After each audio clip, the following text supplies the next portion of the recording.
Hello, everyone. Welcome to the first pre-show of United Rogue Marvel Rivals for our finals. So today I'm joined by Dubert and Helios, who y'all will hear from in a moment or later throughout the pre-show.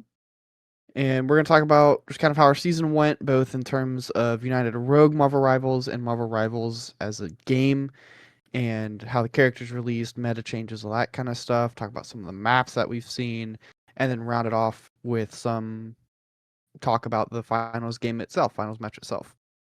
Dubert, you got anything you want to start us off on in terms of how our season has went?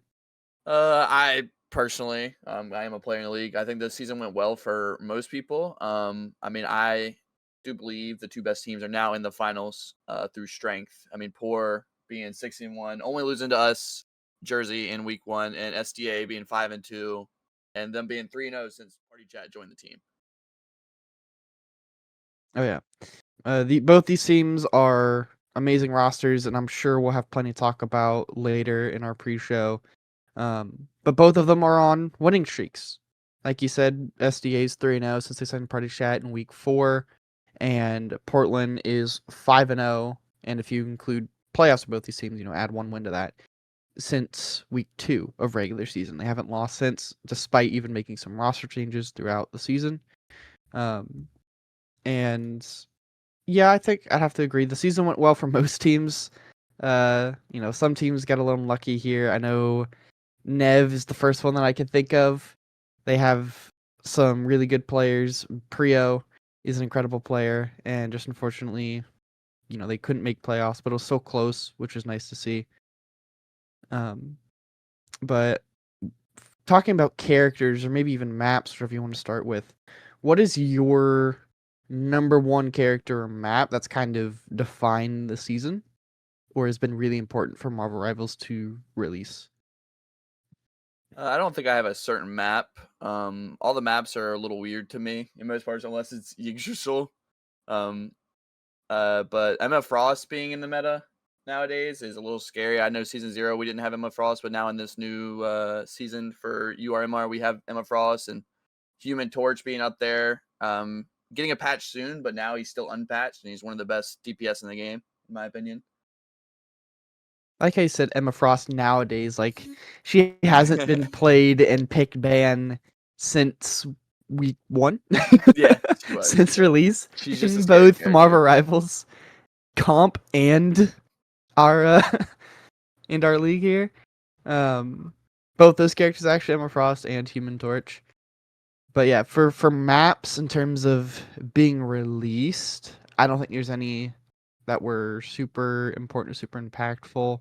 I know there are some maps that some teams like to play, which again we'll talk about that later when we talk about our finals match. Um, One slept on change I think came in the form of the Penny Rocket team up. I think that boosted both of these characters and made Penny so much more of a nuisance whenever you're in overtime and you're just trying to hold team at the first corner, or Holiday Jalia, you're on defense and just trying to hold. Those kinds of maps, convergence maps, or just again, you're in overtime and you're just trying to hold. It I've seen a lot of kills just get picked up from those mines, and I think Rocket gets played. Actually, both of them I think would get played more, have gotten played more since that change. And now, as of recently, I had Star Lord, which I'm surprised we haven't seen more of. I know Party Chat plays it. I don't think anyone else in the league actually plays Star Lord, not that I've seen. But you know, the interesting thing about these releases is how Marvel Rivals changed it from 2 months to 1 month per half season, which I know from a league perspective, like league staff perspective, we were that was fun to think about and worry about until they actually confirmed the length for each half season. And we kind of had to adapt the season schedule on the fly, but I think it worked out well. And we're probably going to be doing something similar for season 2 in terms of how we've had the bye weeks and everything else. Yeah, just the bye weeks, not even everything else. What am I saying? But the bye weeks so to accommodate for each half season change, and I'm excited to see if that changes anything in terms of how teams play and if we actually see teams adapt to the meta after those bye weeks and really change up stuff. I think over the course of the season, that's the one thing I don't say disappointed, but I wish I saw more change. I think that's more of a Marvel Rivals and United Rogue thing. Because, as we talked about Frost and Torch, they've been pick banned the whole time. I mean, for Jersey, did you all have any like staples, I guess outside of Magneto, which also has been played since season 0 of Marvel Rivals, let alone United Rogue? I don't think we had any staples. I think the problem we had was we didn't adapt to the meta, and I think that Portland and even SDA are the teams that learned to adapt to the meta. I think we just were a brawl team, and the meta didn't accommodate to us. I wish we picked up characters like Human Torch or even Phoenix. We tried, but we couldn't. We couldn't get it down. Well, shoot, I remember y'all playing a lot of Iron Fist in season 0. Saw Yeah. it in week 1 and week 2, and I think he just fizzled out after that. But Yeah. I think Like I said, that the Emma Frost was just even if you ban it, it just they took down the whole brawling meta unless you run, which we're going to talk about later, the triple heal. Mhm. Which actually we saw in season 0. I think a couple teams still played it in the early weeks, but that's kind of fallen off and now is seeing a resurgence here in playoffs. But I think that wraps us up for kind of talking about how the season has gone. So next we'll be talking about some maps and characters that we like or again have just really interesting designs.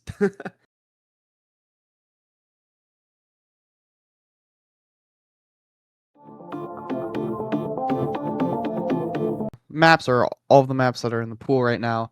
And we're just going to talk about some of the ones that we think we're going to see play in the finals and just maps that we think are interesting or have some interesting facts to talk about. So over in Domination, Celestial Husk is one of our newer maps. Not super new, but it is a newer map. And I don't know how to feel about it. I know we've seen some play on it from both these teams, if I'm not mistaken. But it's kind of a weird map. I still am iffy on it. I think most people are iffy on it. And there's some interesting Jeff shenanigans that can happen. And I know Portland is playing Jeff. I don't think SDA plays it at all. We'll see what Slayer does, 7-7 Slayer does. That is SDA's E-sub for tonight. And then moving on from Celestial Husk, because there's honestly not too much to talk about after that. We have Krakoa with teleporters. I'm surprised we don't see this map more from teams that like backline dive and stuff. That's my favorite thing to do in using the teleporters is to go through and then dive. I wouldn't be surprised if SDA is forced into a domination pick. They go to Krakoa versus Brennan T'Challa, which I don't even know. I can't think of a single match or matchup where Brendan T'Challa was played. Honestly, am I wrong here, Dubert? I don't think any team's ever picked it. If I'm not mistaken. I think it was only Steer away played from in that season map. 0 because we forced it at the We time. forced it, It was yes. a map rotation versus a team rotation. And then we have. Oh no, wait.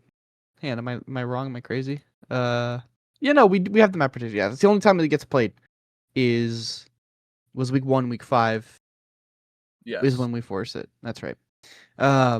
I got used to playoffs higher seed picking, and I forgot that we did that. Anyways, and then we have Hell 7. Hell 7 is probably gonna be map 1. I know Portland likes domination. I know they like Hell 7 as well. I think I don't even know how it suits them. Not gonna lie to you. None of their characters to me are like, yeah, it's a Hell's Heaven character or anything like that. But they just know how to play it. I don't think they've lost on it. Unless maybe it was to Go Jur. And having had some talks with Portland people as like leading up to finals or even just in regular season, I know they like it. I wouldn't be surprised if they just go ahead and go it. get domination out of the way because no one really likes it, and get that win on the board, put SDA on the back foot, and go from there. Yeah, moving on to Convergence, we have Symbiotic Surface, Central Park, and Hall of Dajalia. Now, we were talking about earlier, two of these maps, I believe, which is Symbiotic Surface and Hall of Dajalia, have really laney maps, especially in the beginning for Hall of Dajalia and Symbiotic Surface, where I think Portland kind of strives in the pick, just sitting back and just picking people off. They're known for their long distance shooting, where it becomes like Ultron, uh, Human Torch. I mean, I've even seen Phoenix from Tierbex. So I could see that map if they lose, or I mean, even SDA. Sometimes they like to run the laning maps and run the triple tank and just hold you in spawn. That's really what they've been doing. They'll hold and spawn with a triple tank, triple heal. But moving on from that, we'll talk about the characters and picks and bans later on. Moving on. So before we get too much into Convoy, I do have a couple remarks. First of all, in Convergence, if some people may have noticed that Heart of Heaven Kunlun, the very newest map that released season 4, is not on here. We are not including it in the map pool for the season and these playoffs. And then I'm surprised when you mentioned holding spawn doors and lane. Central Park is not lane. Like there's plenty of routes you can go, but that first point can be a bitch to get past, especially if you're running that triple tank or you're running something like a Squirrel Moon Knight, Torch, and honestly maybe even triple support if you have a Loki or a Jeff. Just those nice AoE characters. Phoenix comes to mind, and honestly that's the same as Midtown for Convoy. Right? That first corner especially can be really difficult to actually get past, and a lot of times how quickly you're able to get past that first set of buildings, that first corner, determines how the map will go. I think a lot of times whenever you're able to blitz through it and get through it quickly, then that's a sign that you're probably just going to 3-0 the map, or at least get 3 on attack. Whereas if you can hold the team, you probably are going to end up winning it. That's normally how it goes on that first half. If the attacking team is able to go through, then they're set up. They have plenty of time to work with, and they'll get very, very far. If they don't, there's no coming back from it, and they may struggle to even get first capture. I know SDA loves Midtown. SDA has also played Spider Islands. The thing about Spider Islands is it's also a Portland map or a Snakes map. They're not going to have Snakes, at least to start this series. I'm unsure if Snakes will be able to get in time, or if he's able to change things around with whatever he's occupied with and get here early. I think Quaza might be able to do that for SDA and get in on time, and they'll have their reserve.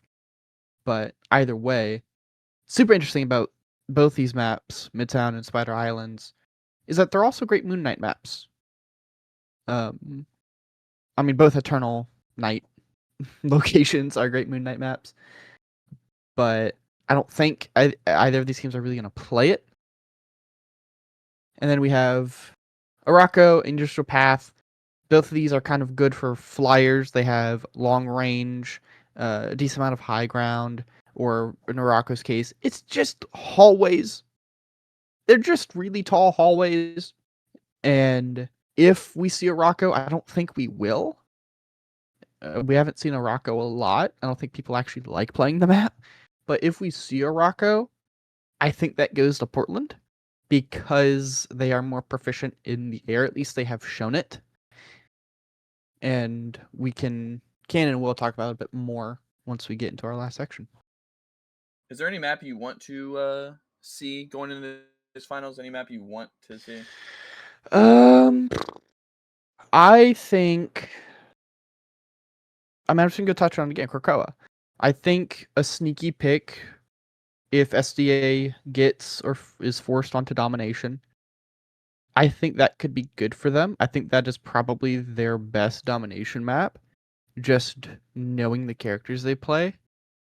I think party chat, given those portals, being able to get on the backline a bit easier will be very, very strong.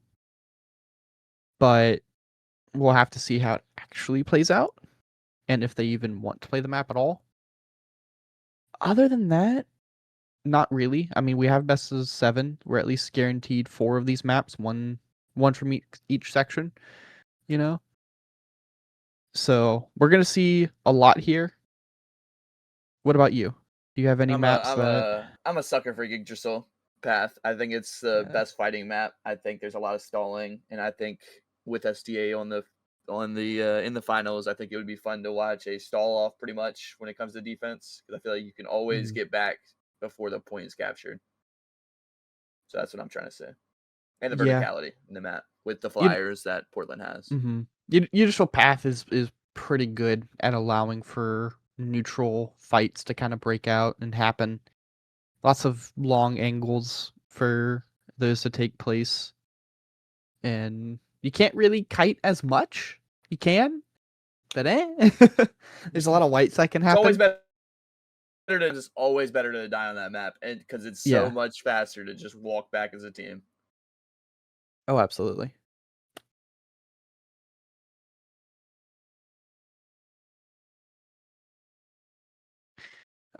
Oh. So there are, in addition to Kunlun, or Heart of Heaven Kunlun, we have Royal Palace from Yggdrastard and Shin Shibuya Tokyo 2099. Those also aren't on the map pool. Those aren't in the map pool because they're not in the competitive map pool. And honestly, good. uh, Great. Shin Shibuya Tokyo 2099 is either like you either get 3 or you get maybe 1.5. You know, Yeah. it's either you're stomping the other team or nothing really happens. It's a really annoying map as well with the destruction and how some things kind of get destroyed and kind of don't. Yes, there's high ground, but or like when you're defending, yes, you get the high ground, but you never actually feel safe ever whenever I play it. It's just weird. It's definitely a weird map. And then I can barely even talk about Royal Palace. Like I know it off the top of my head. I don't hate the map. Um Again, I love Moon Knight There's on the one map in of particular. one of the points. There's one in particular map in the domination of Royal Palace that is really bad. Yes. Archive. Yeah, Odin's Archive is one of the worst. I think it's the worst map design I've ever seen in a lot of games. There's You actually just know the too name many walls. of the domination like point? So just stepping in here to explain, all of the domination maps have submaps. So obviously for Royal Palace, it's Odin's Archives, Bifrost Gardens, and Throne Room. And then for Celestial Husk, it is Celestial Vault, Celestial Hand, and Celestial Codex. The Yeah, I Codex don't is know any obviously of the them. one with the DNA thing on it. Celestial Hand is the one with the Yeah. Phoenix Egg. But for... Yeah, no, I don't know any of the describe them to me and I know which one you're talking Yeah. about. I can visualize it. I paid attention to none of the names. And then for Krakoa, it is Grove, Cerebro, and Carousel. Burden of T'Challa has Stellar Spaceport. Industrial Science, whatever. That's the only one I don't remember. It's the one with the giant pillar in the middle. You know what I Yeah. mean. And then the last one for that map is Burden of T'Challa, is Warrior Falls, right? And that is the one that changes just its entire layout halfway through. I don't like that map. It's not good. That sub-map in particular is not great. And then the last domination map, Hell's Heaven. And that one has Super Soldier Factory, Frozen Airfield, and Eldritch Monument. All of those maps are super interesting, but yeah.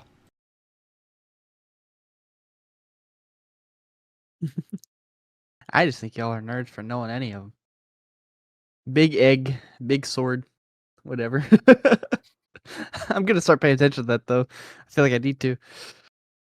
But yeah, I think that concludes this section, and now we can really start diving and delving into our finals match tonight.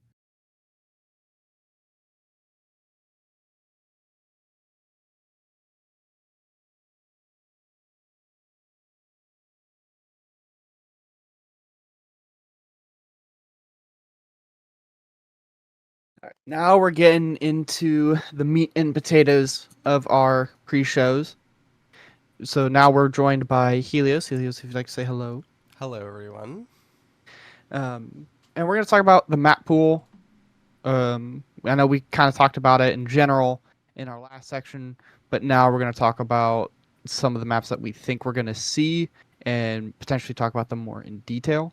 Duber, I know like you have better insight on Midtown, SDA's Midtown, than I do. I know we talked about it a little bit in section 2, but if you want to kind of delve into that with more detail for me. So SDA, I believe, picks Midtown a lot because of their ability to find angles. Party Chat's really good at that. It seems as if when I've watched replays, it seems as if he knows how to use certain characters in certain moments to really get around the map and become pretty much invisible to most teams, especially their back line. He'll dive in, get a pick, dive out, and you might never see him the whole game. And that's where they really become a better team, is when Party Chat's doing that. Besides that, they have the triple heal comp that they run, so their stability is really good, and I feel like they play the verticality really well. They will push you off that verticality every single time. They will not let you play it. That's the main part of their whole Midtown strategy, it seems. And I think to add on to that, their Spider Islands is also probably not horrible, just because it's a very similar way of doing it. The way you succeed on Spider Islands is you take angles and you surround them. So I think having the option for that as well is really key. Just having the flexibility in your convoy choice map pool, because that Yggdrasil path also isn't bad for that. I mean, maybe first and second aren't like super good for that, but third is really easy to kind of surround them once you get into that cave area. Yeah, they can hold the choke, but what can they really do about someone just on and off angle, right? I mean, yeah, for sure, I definitely agree with those points. My only counter to that is Portland plays Flyers. You know, in all of these convoy maps, literally every single convoy map, Flyers, at least for a section of it, are great. Maybe not ideal like a Spider Islands Flyers. They're still definitely good because there's not as much high ground to Araka's really second, get close to them. It also isn't great. And Araka, yeah, Araka in general, because there's like you look up and there's literally no ceiling for a large majority of the map, and so I'm interested to see how SDA deals with Portland's ability to play a flying comp. I know Portland doesn't even play Iron Man, but they do have definitely Ultron and Storm, and I'm interested to see if they'll ever play Iron Man. I don't think they do. I don't think they have once this season. I think Iron Man's kind of a slept-on pick in general. I think he's really strong, or can be really strong, and more so of a nuisance. But if you can play other things, and if you're just better at other things, and you have Storm ult, for instance, then why play Iron Man? Because you could just do it on Storm ult, except a lot safer. My map, I know we're going to see. I know I talked about it in section 2, so I won't dwell on it too much. But Hell's Heaven from Portland. I don't entirely even know how they're so good on the map. I know they just know how to play it. But to me, their characters are like, sure. I guess the Bucky with the splash damage and it being fairly close quarters is a good shout. Phoenix as well.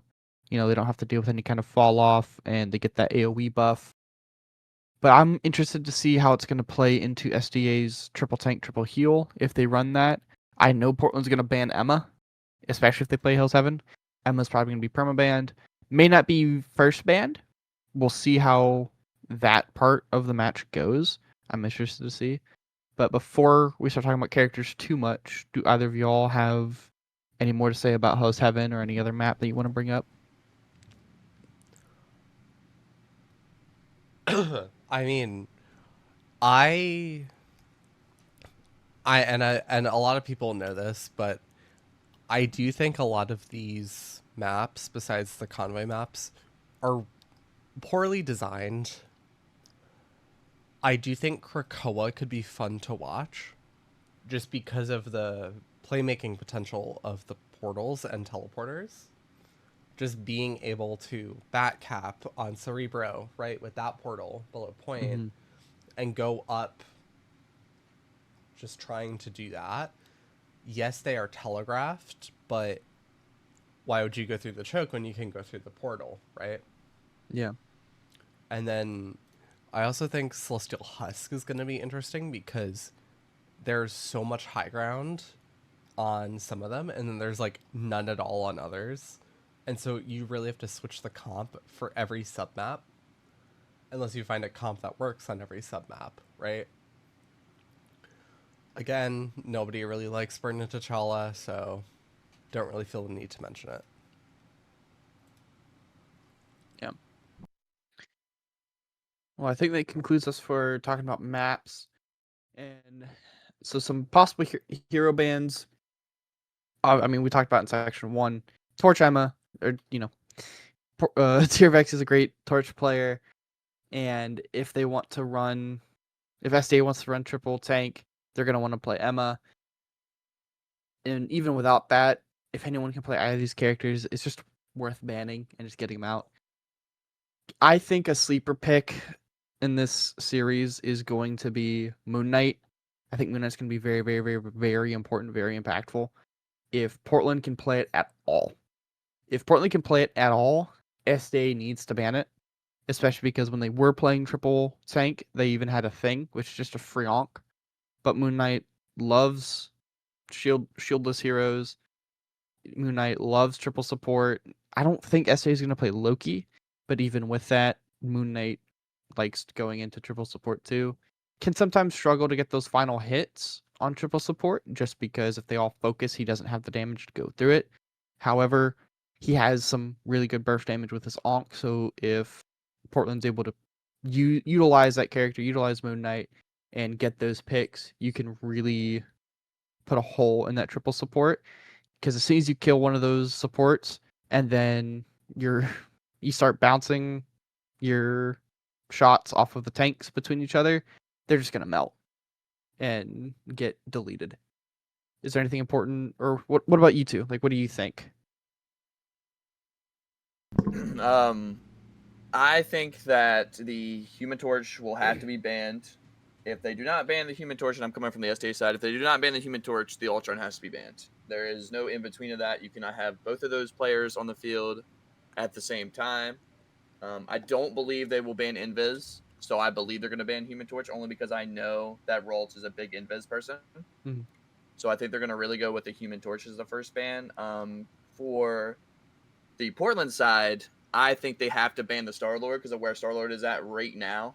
Psylocke maybe pre-patch. That would have been the first ban for Portland against Party Chat because Party Chat is so good at getting in and out with that character and Yeah. the ability to one-shot almost instantly with that character if you know the combo, which he did, is amazing. But since that nerf, I believe they're going to go with the Star-Lord side because it's kind of the same concept where he can like fly in, get a pick, do the little spin mechanic, I forgot what it's called, and flip out, and you'll never see him again until he gets ult, which, I mean, if you play that character really well, you'll get ult twice every fight. It's a scary sight now. Other than that, I can see the Emma ban. Maybe a Storm ban. SDA might be able to get a Storm ban out if they don't save it. Maybe a Jeff ban coming from the SDA side, because, I mean, you do not want the Jeff NATO. Jeff NATO is Yeah. pretty much Q1 game. I mean, even if they don't play Jeff NATO, Jeff's just good. It's good. Mhm. I'd argue it's good into and for the triple tanks, but I don't think SDA plays it. I know Portland does and has, right? What about you, Helios? I mean, I don't think there's gonna be like any really key bans besides probably Human Torch. And if you don't ban that, you have to ban either Storm or Ultron because looking up is hard. I wouldn't say it's so much hard, but yeah, I think that's an underrated thing that a lot of people don't think about when it comes to flyers is crosshair displacement. And I don't know if that's because on average people's sensitivity is higher in these kinds of games and hero shooters, or Marvel Rivals specifically. But I definitely know, having played Counter Strike, Rainbow Six Siege, and even just CODs like I only play that on consoles, it's been years, but still playing more grounded, maybe competitive FPSs, like defined first-person shooters, crosshair displacement is a very big thing, and being forced to look up and around. I mean, it's also, I think that's a double-edged sword, right? When it comes to your healers as well as the other team trying to shoot you down, the duelists or tanks or whatever. But that's where Ultron, I think, really finds his place in flyers, in the flying comp, because he can just press E and then forget about it. He just puts it on the flyer and then moves it down, puts it back on the flyer. He's probably the best at doing that. Um, and I want to know what we all think about some of the recent balance changes and why all of a sudden we're seeing this triple support, triple tank come back. Or even if it's meta and or just SDA found an answer into Houston, right? Please no That's who did. goats. Yeah. Please. Wait, you don't like the SDA 303, three Vanguard, no No. duelist, They No. three strategists. they buffed a lot of the off supports, which brought in the triple heal meta to its fullest because of that. They made Ultrons all pretty much get rid of Overshield. They gave Jeff a better healing with the little pool, Mhm. and he's always just been annoying in general. Now he's got piercing with his healing ability. It pierces through shields. It pierces through enemies. Obviously, it's all just eating people is just annoying. Yeah. You can be mid ult if it's not a CC immune ult and just get eaten immediately. Well, I mean, I think that's an interesting, like, for Jeff specifically, I think the heal pool is a really big thing for that. I mean, first of all, before the heal pool, I've seen some crazy Jeffs, like, and played against only one that was really a nuisance, but just ulting his team out of bad spots and just resetting in a random spot, healing them up to full. Um, but having that heal pool makes it to where Jeff, you're just down a support. And yeah, in triple support, you can get away with it as well, for that little bit of extra time. But now Jeff is no longer just gone for however long before he ults and during his ult. So you ult on point, your team can back up into that heal pool, not die, as you're eating both supports of the enemy team and just running away and jumping off the map. But with that, I want to bring up some stats before we get into a key announcement before finals and our predictions. So, looking at, the top 5 or top 5 stats, we have two players that really stick out on either side here. So, we have Portland's Tiervex and SDA's Party Chat. Tiervex is top 5 in total kills, solo kills, headshot kills, final hits, and damage, as well as average headshot kills and average final hits. Whereas Party Chat only been here for 3 regular season matches. He's top in average kills, average solo kills, average headshot kills, average last kills, average damage. And his averages so much higher than Tiervex's, right? And to be fair, he didn't play against Portland, he didn't play against Jersey, and he didn't play against He did play against. Oh no, he No, did. he didn't. No, he did not play No. against us. There was He played control. against Houston and Miami and Nev, I think, are the 3 SDA played against. Or Party Chat SDA played against. Um But either way, both the teams have a really strong spearhead, if you will, and I've been saying that a lot about Party Chat. That's the best way I can describe SDA's season. Is they were a solid team. They would have made playoffs regardless, but with the addition of Party Chat, that gave them a spearhead to really focus their attacks and focus their play around when needed. But anyone on their team can come up big and make a play or save the fight or end the fight, right? Aggro's top 5 in total kills. He's also top 5 in average damage blocked, and he doesn't even play a crap ton of Strange. He's on Magneto for a lot of that time. The next interesting stat is 4 out of the 7 of Portland's players are top 5 in average deaths, as in like the lowest amounts. Portland's clean. Portland's clean as fuck. They don't have anyone really inting. Right? 6 is the highest, has the highest average deaths on their team. But when you're playing the solo character, right, that kind of makes sense. It adds up. He doesn't have a lot of support. He's in there like swimwear with Spider-Man or other dive characters trying to cause a nuisance. And he does that. He's top 5 in average solo kills. But Portland doesn't wipe. Like when they die together. And they don't die a lot. They're very, very clean and neutral. And obviously, when they're not neutral, they're probably winning the fight. Or they kite really well. Only averaging like less than 5 deaths, and log averaging less than 4 deaths. I think they play to that a little bit to keep log safe. But that's really, really clean to do that over the course of a whole season. And I know Kwong, is tipping the edge. Kwong, Tiervex are tipping the edge, but they're pretty aggressive players. Nico's at 5, and Tragic is at 5.37, almost at 5.4. That's still not that crazy high, right? I mean, you look over on the side of SDA, you have 7.5 for Party Chat, 7.5 deaths he's averaging. You have Kit Kat 5.76, Delta 5.9, Aggro 6.2, Ralt's 5.7, Casper and Quaza 6.3, almost 6.4 for both of them. Like, they're not necessarily inting. And again, Party Chat similar to Snicks, where he's playing those more solo, off-angle, mission type characters and getting average solo kills, almost doubling Snicks' average, right?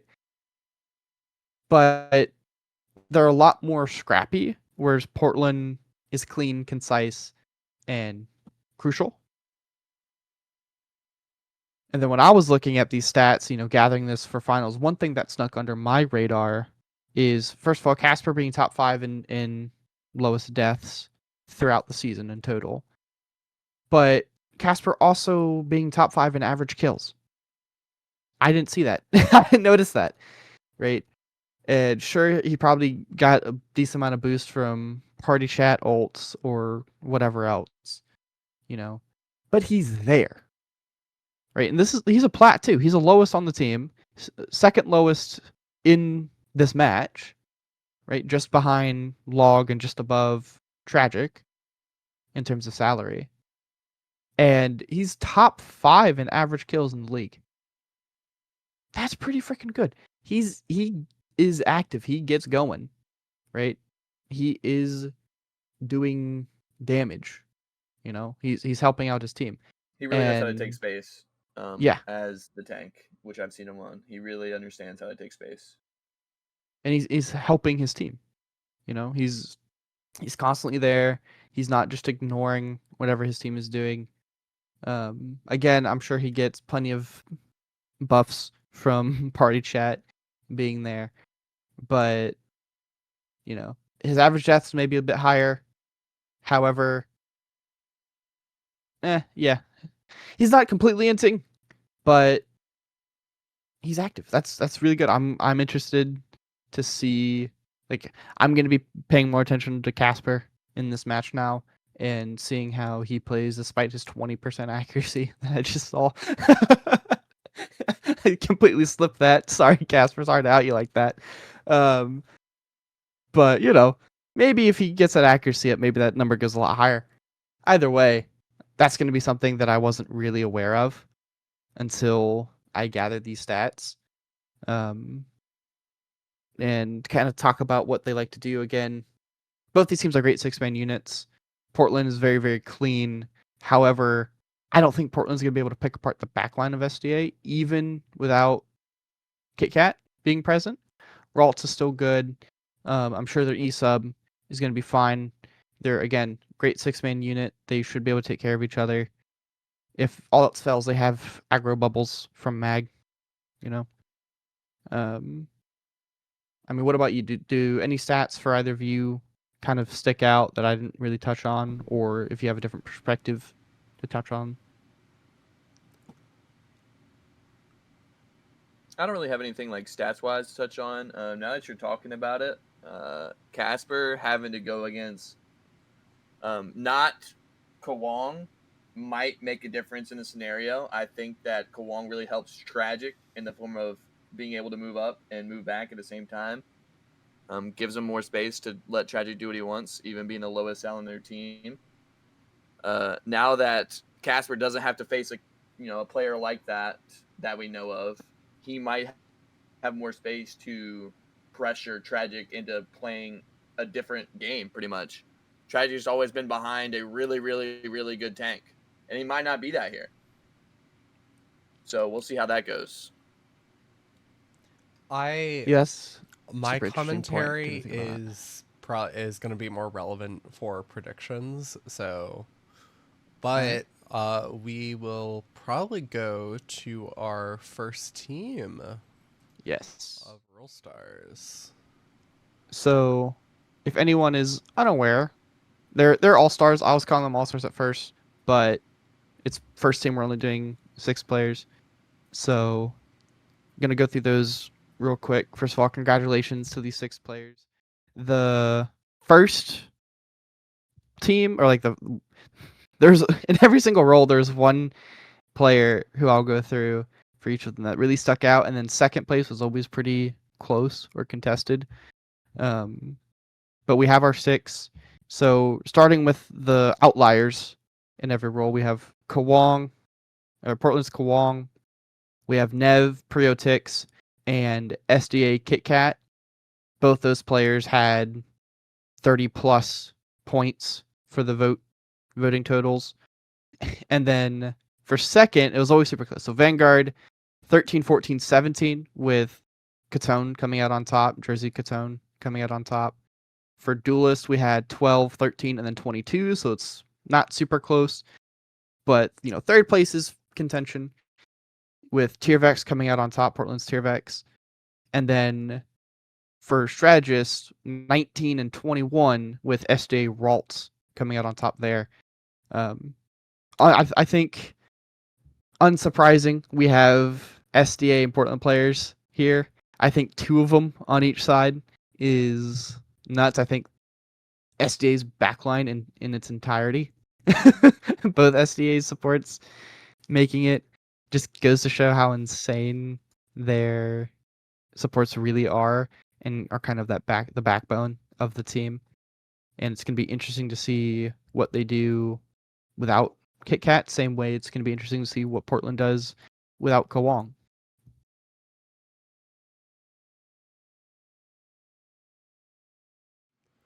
But now I think it's time for our predictions.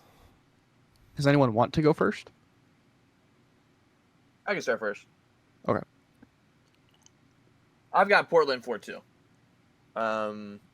The reason I have this is I think that SDA, I got word that they say they don't come out usually strong, but I think Portland doesn't come out strong, especially without Kawong's presence. They're going to be a little shaky off rip. I think the SDA might take map 1. I think Portland goes to a map they understand. Right after Hell's Haven, I think somehow they lose that, even though some people say they won't. I think they somehow lose that if they choose that. And I think Portland beats them game 2. And I think SDA goes to a map they really like, as in Midtown. And I think they take that. And I think it goes 2-1 to SDA. And I think Portland from then on locks in and beats them 4-2. So I agree with you, DB. I think it's poor 4-2 for kind of. I think the only thing I slightly disagree is 2-0, 2-1 SDA. or in those first 3 games, like I said, the 2-1. If SDA doesn't come out strong in those first 3 and basically win the best of 3, if they lose the best of 3, then it's over. It's done. It's going to be a poor 4-0. If they win that best of 3, that's like what they just have to do. They have to come out strong. If they lose the first map, especially first 2 maps, I think it's just over. I don't think SDA's ability to adapt is as strong as Portland's. So even if they claw one back in games 4 or 5, well, not 5, but 3 or 4 rather, I don't think it's going to stick. I think Portland just bounces back, or they might lose a point in one of the maps when they're adapting, and they might figure out Portland. But then I think Portland has the ability to switch to something even completely separate from whatever they were doing at first and answer that. And that's kind of been Portland's strongest suit, is preparation and being able to play more than one type of gameplay, which is lend them to being so strong throughout our entire season and making it all the way to finals. And for my prediction, I have Portland 4-3. With all of the subs here, I think SDA have a very good chance of going back and forth with them, right? Because if is Portland the higher seed? Portland is the higher, yeah. Yeah, so Yep. Portland would probably go to Hell's Heaven, like you mentioned. I think SDA can beat them on there, but I think it's going to be difficult. So Portland probably win first map. Then SDA, honestly, I think they go to a map they're more comfortable on, right? With it being Midtown, whatever.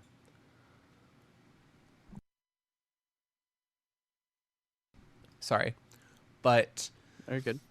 I think due to Kit Kat and Kawong not being here, I think there's a very good chance that they do go back and forth, right? Just knowing that some of those really influential players are not there. Yeah, that's a good point. I do think Quaza might be able to be there. I don't. It hasn't been confirmed. So SA may not have to E-sub, and I know Snicks might, if it runs late, he might be able to show up. Or again, I think I talked about it early in one of our earlier sections. He may be able to pull something out and get there a little bit earlier. But probably not. I think Portland's very happy with their sub though, Exitane. He may very well be one of the best players in the league, if not the best. He just joined the league late and has kind of only E-subbed since. There's something I was gonna say, but I forgot it. Oh yeah, I think all of us want this to go to 6-7 though, 6-7 games, and something doing that for the meme. No, hand motions no, as I we want a lot of no, games. I'm I'm doing the vetoing hand what motions you as just we said. speak. I'm vetoing what I you said just I'm not said. doing it. I'm I'm doing not it. doing I'm it. doing it right now. Oh my god. I want more than 7. I want there to be draws.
last time. I was like, fuck it, I'll just make a new one.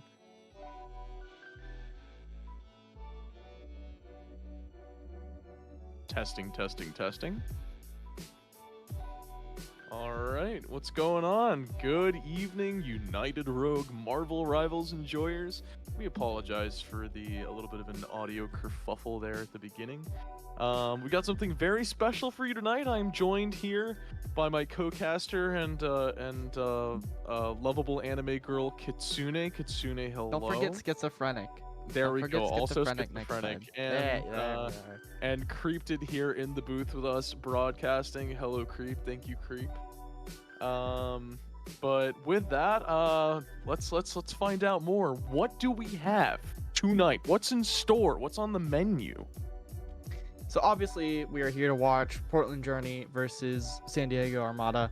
If you watched some of the pre-show, you already got a look at some of my thoughts on what we expect to see when it comes to bans, maps, predictions, even. To kind of recap that or just give a quick thing, I think what's going to determine this series are the first two maps.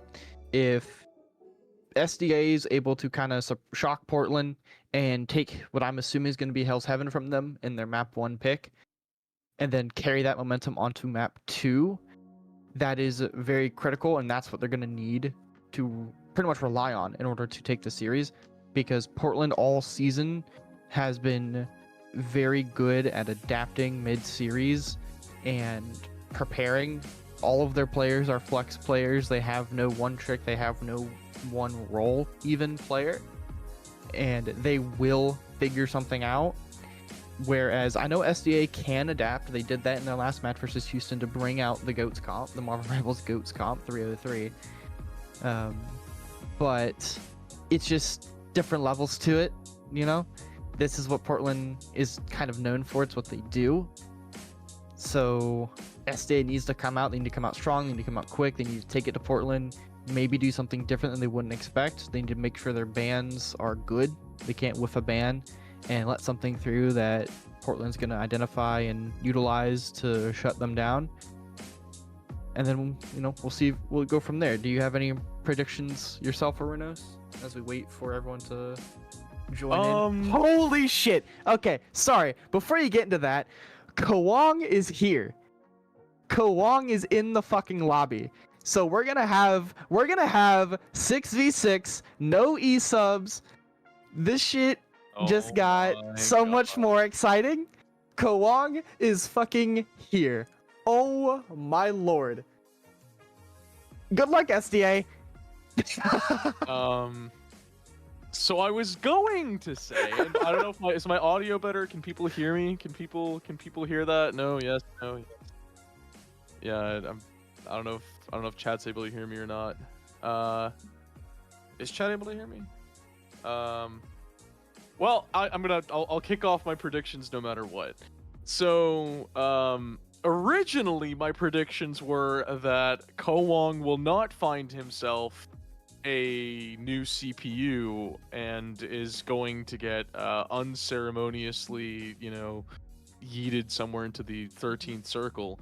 As it so happens, Kowong is here. What black magic he used to get here, what hacks he employed, whose PC he stole, what banks and Best Buys he broke into are none of our business. We shouldn't speculate.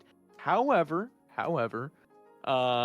SDA is, and we try not to cast or curse anyone, as always, but SDA was gonna have it rough going into this, Kowong or no Kowong.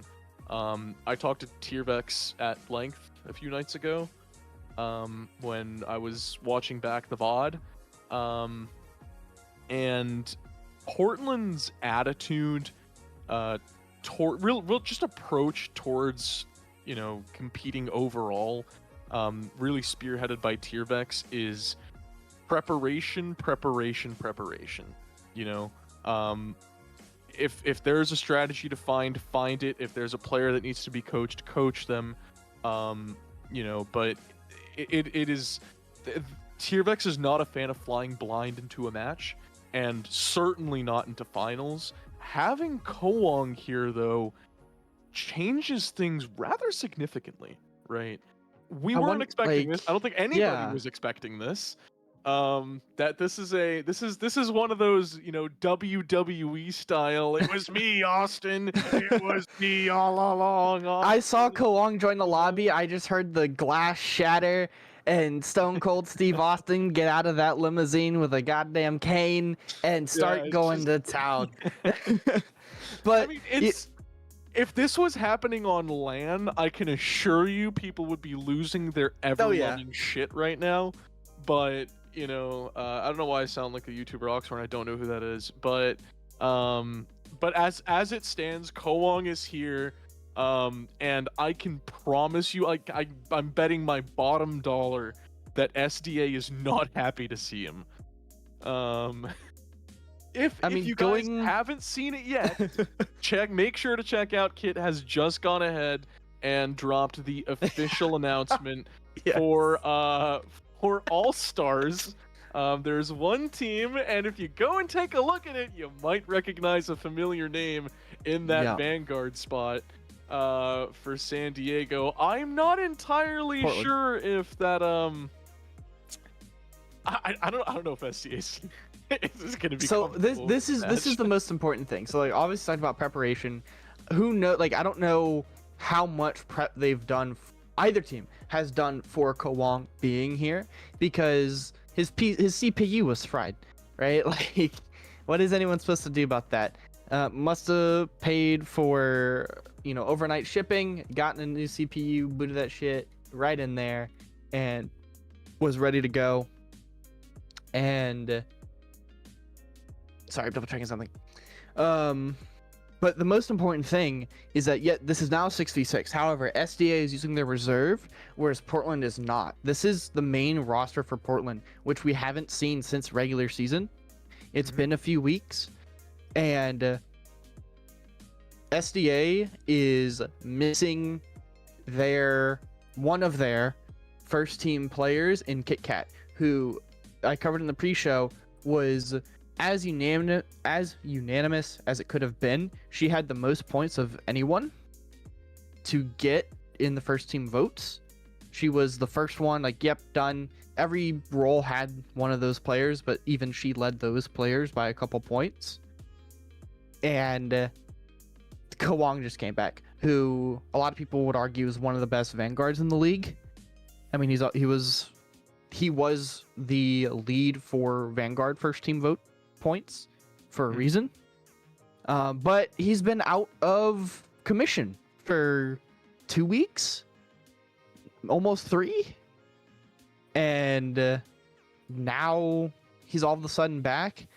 Will Portland be able to actually go into their game plan and execute as well? Would that even fucking matter? I mean, here's the and this is not a discredit SDA. I'm sure SDA has been preparing for this, like nobody's business. However, this, as Tragic just mentioned in the match chat, he found out about 10 minutes ago that Kowong was alive. That's a direct quote. And it's there is that question of, will the chemistry hold up after not having played together for so long?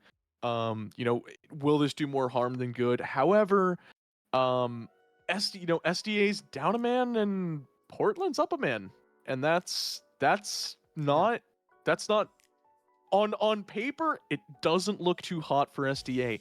No. Does magic happen? Can they pull it out? Is this a deal breaker? I don't know. We'll find out. That's what we're here for tonight. SDA's front line is good too. Aggro was nominated to first team as well. He wasn't selected, but he was not nominated. And as covered in the pre-show, Casper has snuck under my radar. He's one of the lowest OWs in this match, and despite that, he is a league leader in average kills. It helps when you have party chat on your team to help you get those kills. Don't get me wrong, but he's still active. He's still in there helping party chat get those kills and getting his damage through, getting his assist through, whatever it may be, to get his hand on those eliminations. And get them going. So we are ready. We are heading into our first map, which, as I predicted, is going to be Hell's Heaven. I did have, I think, a little bit of inside info. I'm not gonna lie to you. I'm looking at a blue screen.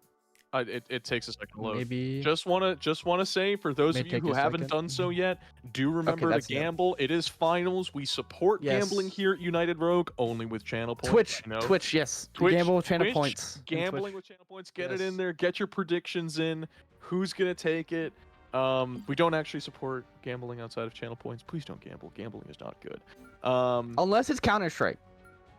Okay. All right. We're no bad.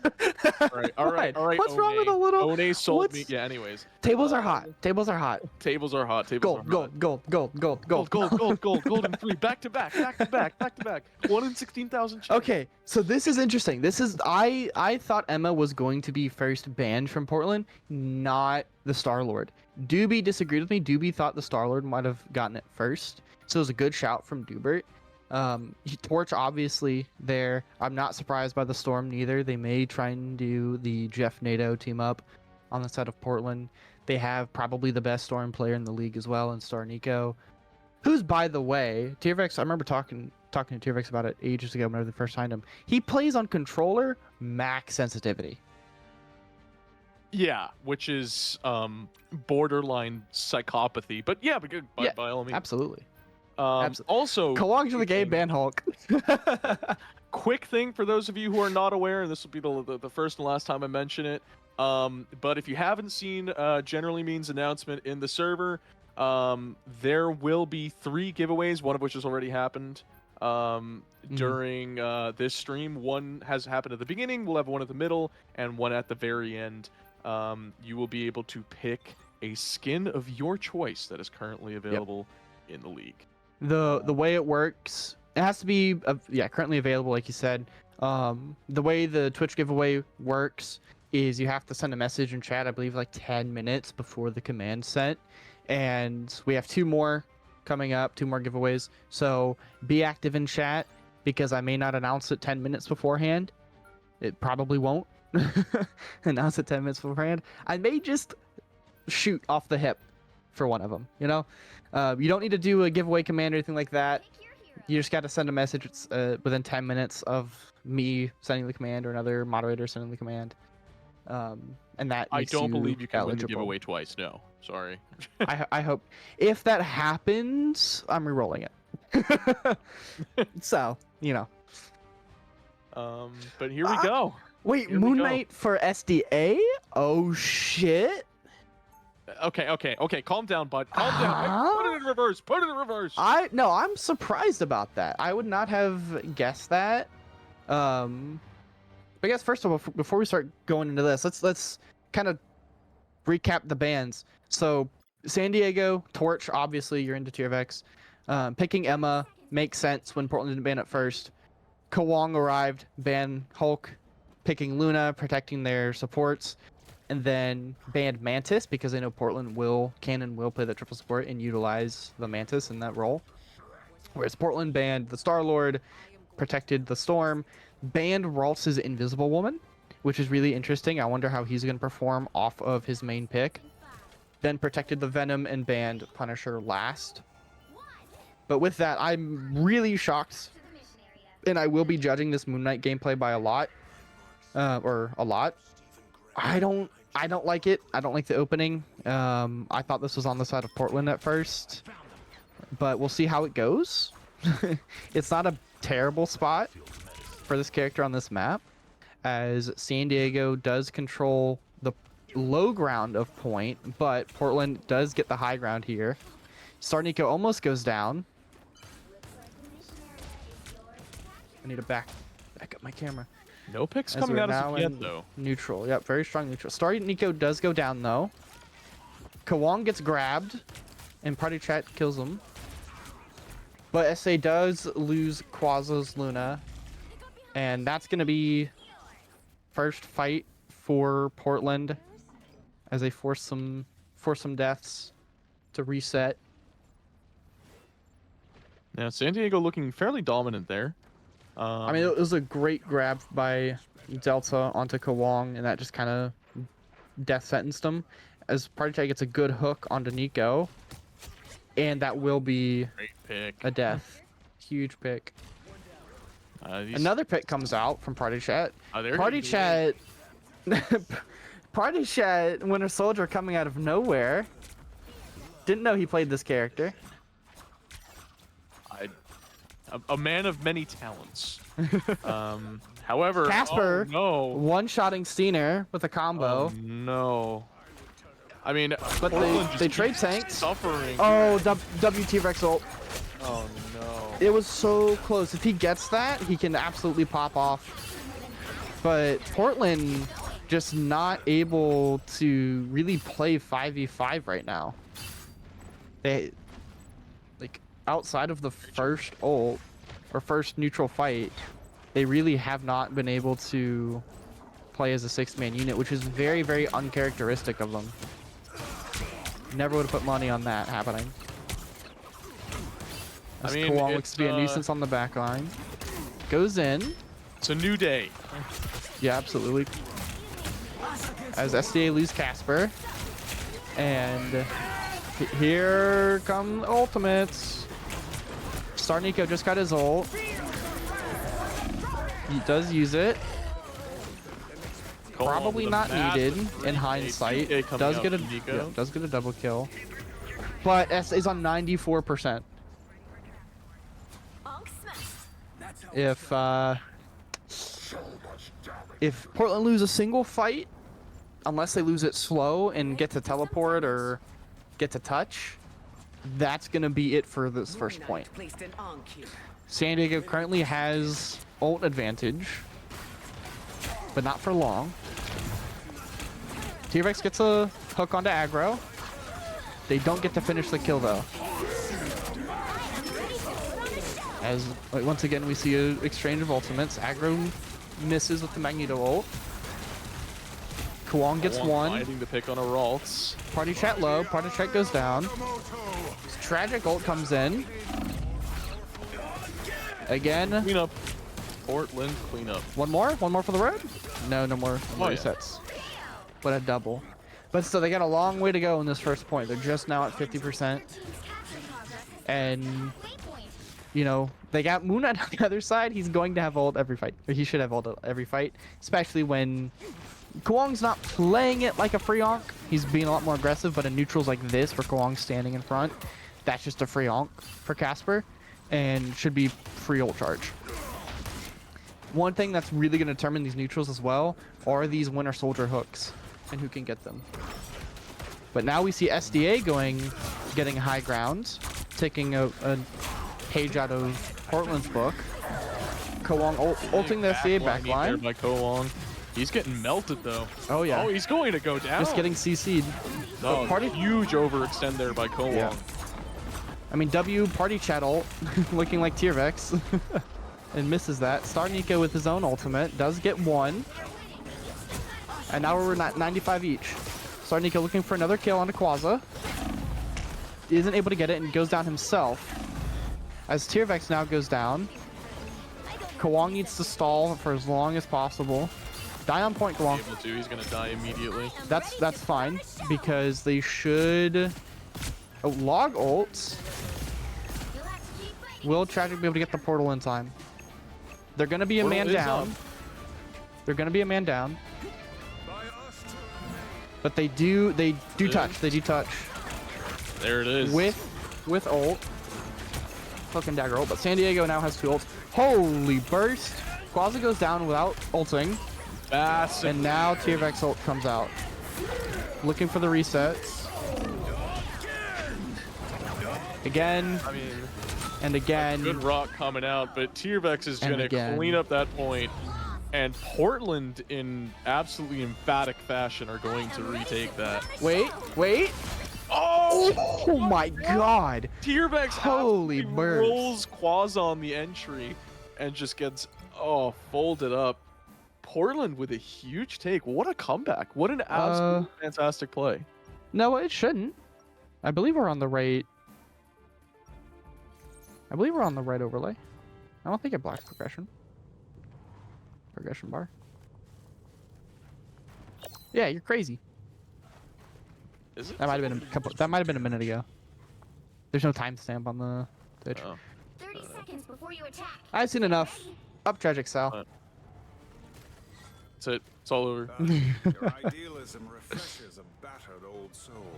Can't see who's capping in the overtime timer? Astral projection. Oh, I see. More But I know we're in. I powerful want to say we're in the right one. Okay. Yeah. That's just with the. 4, We'll call Overlay. it out. We'll call it out. Yeah. 1. Yeah. All you need to do is capture the mission area. Got it? A little bit of an oversight. Call it out. So something that we haven't seen much. Party chat. Hella. I don't think we've seen this. We haven't seen much. He is pretty darn good at the Hella. I do believe it has happened before. But As Kawang looking for the 1v1. Almost takes him out. No longer a 1v1 as the whole backline of SDA turns to push out Kawang. Portland does look like they're going to get the first point. Kawang goes in the background. Has ult. Is going to use it here. Great fade from Ralt. And Kawang goes down. So Portland doesn't actually get the first capture. They were close. But just lose out on it. I'm going to be honest, Portland's struggling a lot more with positioning than I would have initially thought going into this. I don't know Yeah. whether it's the fact that Kawang, hasn't been around and they're having to adjust here, or what it is, but this is not the typical Portland that you're used to seeing. Maybe they're not warm. They do have. Well, a this isn't Portland's typical Oh, boy, typical enemy neither, no, right? no. Not to say like they were only good against bad teams. Like they were 6-1. They beat practically everyone. Everyone but Jur. Go Jur. But as ults come down, the execute letting them kill through the Luna ult onto the Cloak and Dagger. Onshu coming out, gets a pick on a Tragic. Great work there by T-Rex- Casper. Kowong takes down Quaza. And Nico follows up, taking out Casper with Tiervex, taking out Party Chat immediately after. Portland with the retake here, just cleaning up the last couple of kills. It honestly looks like to me they're just not used to it. They're having to adjust still to having Kawang and maybe not a more traditional tank, if you will. With I want to say it was Steiner that was playing it. I do believe so. Yeah. Y'all glaze at which DPS? Because both of the main DPS in this game were top 5 in stats, and it's inarguable. Both of them very good. Yeah. Wait, who's on the? Oh, Party Chat goes to his kind of signature Psylocke, which is a great counter into the blanking on her name. Electric Lady. Storm! Big E by Storm. Kowong. Going to absolutely roll that back line. It's going to contribute to a take here. And SDA does get a good ult combo, but it's just a little bit too late. However, Portland still hasn't capped more than SDA yet. They're going to here now. So there's still plenty of fight left on this point. That's an early portal here coming out of SDA. That is a very, very early portal. I like it though. That's something I noticed in MRI last night. I believe it was Zamps was streaming it, or two nights ago. Is they weren't afraid to just early portal, right? Just gotta get there. Like why wait till last second when you can just get there now? Tempo up and keeps them in the game, but they lose 2 pretty much immediately here. And are gonna be 46. I don't know about this Cloak and Dagger ult instead of just sacking the fight. Although aggro does get a pick here. And Tierbex But is a here massive comes the pick. Storm ult. They weren't But able they're to gonna get the point. swept up. But no, I mean, honestly, TPing was the good thing because you look now, we're at 99% max overtime bar.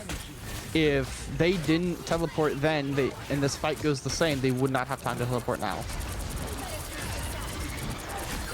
Moon Knight ult comes Possible, down. but it's not really gonna going matter. to matter here is Portland beginning to show a little bit of that dominance and cleaning up what's left of SDA here on this point. And we were talking. I think I was a little bit more surprised about the first point, just because I know that Portland's good on the map. I thought they would have taken that first neutral fight, considering they got high ground. That's the only thing that shocked me. And then Ko Wong getting grabbed and CC'd to death on his first dive. But still, what a show from Ko Wong. First game coming out with the game MVP. first game back after 2 weeks, almost 3. And comes out with the most. Take a look at that stat line. Most final hits in the lobby, most elims in the lobby, coming out with a triple kill. Eating up plenty of damage, doing plenty of damage still as well. I want to shout out Scener though. 27 assists, 35k healing, most in the lobby on that cloak and dagger. 28 kills. I don't know how he got that. But yeah, no. Like Portland still did well. This was their map for a reason, But I guess we were taking I think we got a little bit ahead of ourselves and was like, oh, Portland Hell's Heaven, they got Ko Wong, and now they're gonna 100 nothing on the plane. So that's a bit much and a little bit disrespectful to SDA.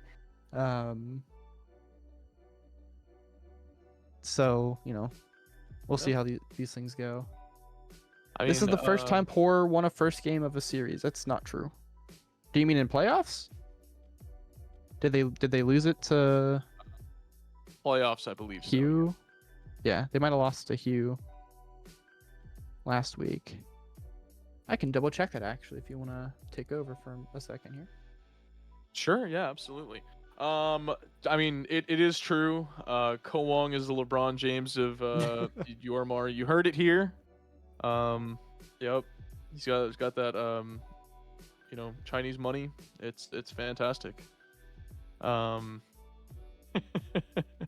Yeah, Houston did take game 1 from Party is well, we are taking a little bit of a break here as Party does have to go rehydrate.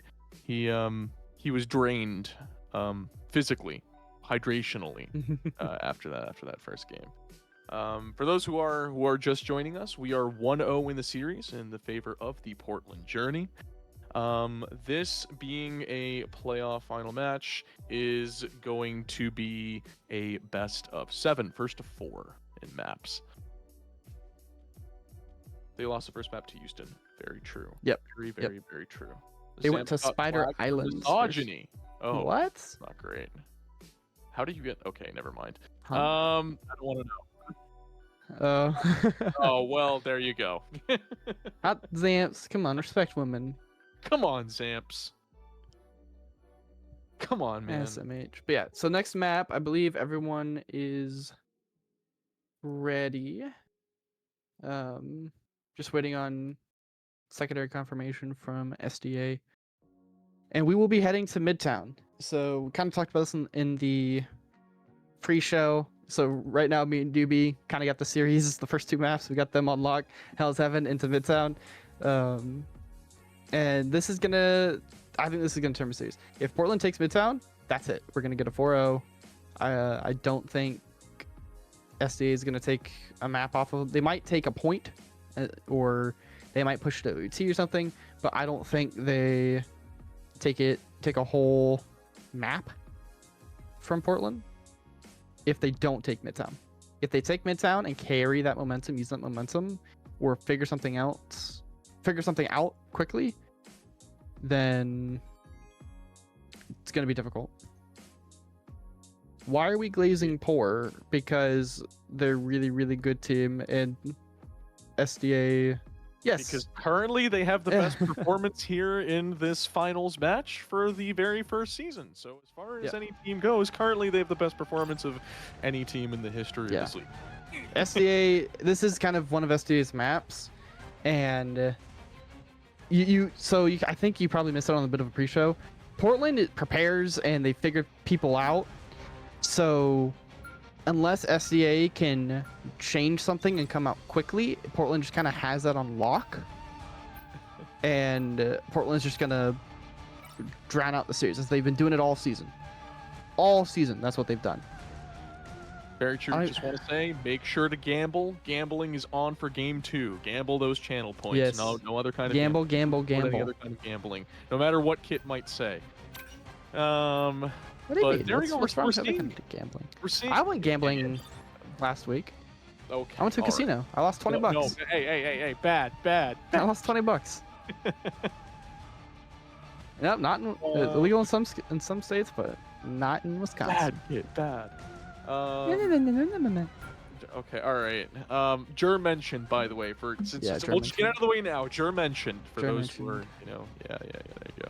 But back to our pick band phase here for game 2 here in our finals. We're seeing pretty much the same exact pick bands here. Not Slight change. Venom gets picked first rather than picked second. nah. I mean, with Kowong doing that well, I can understand it. SDA elects to not ban or missed it. And there is no official GA or anything like that. We do need to swap sides because Portland is now defending first.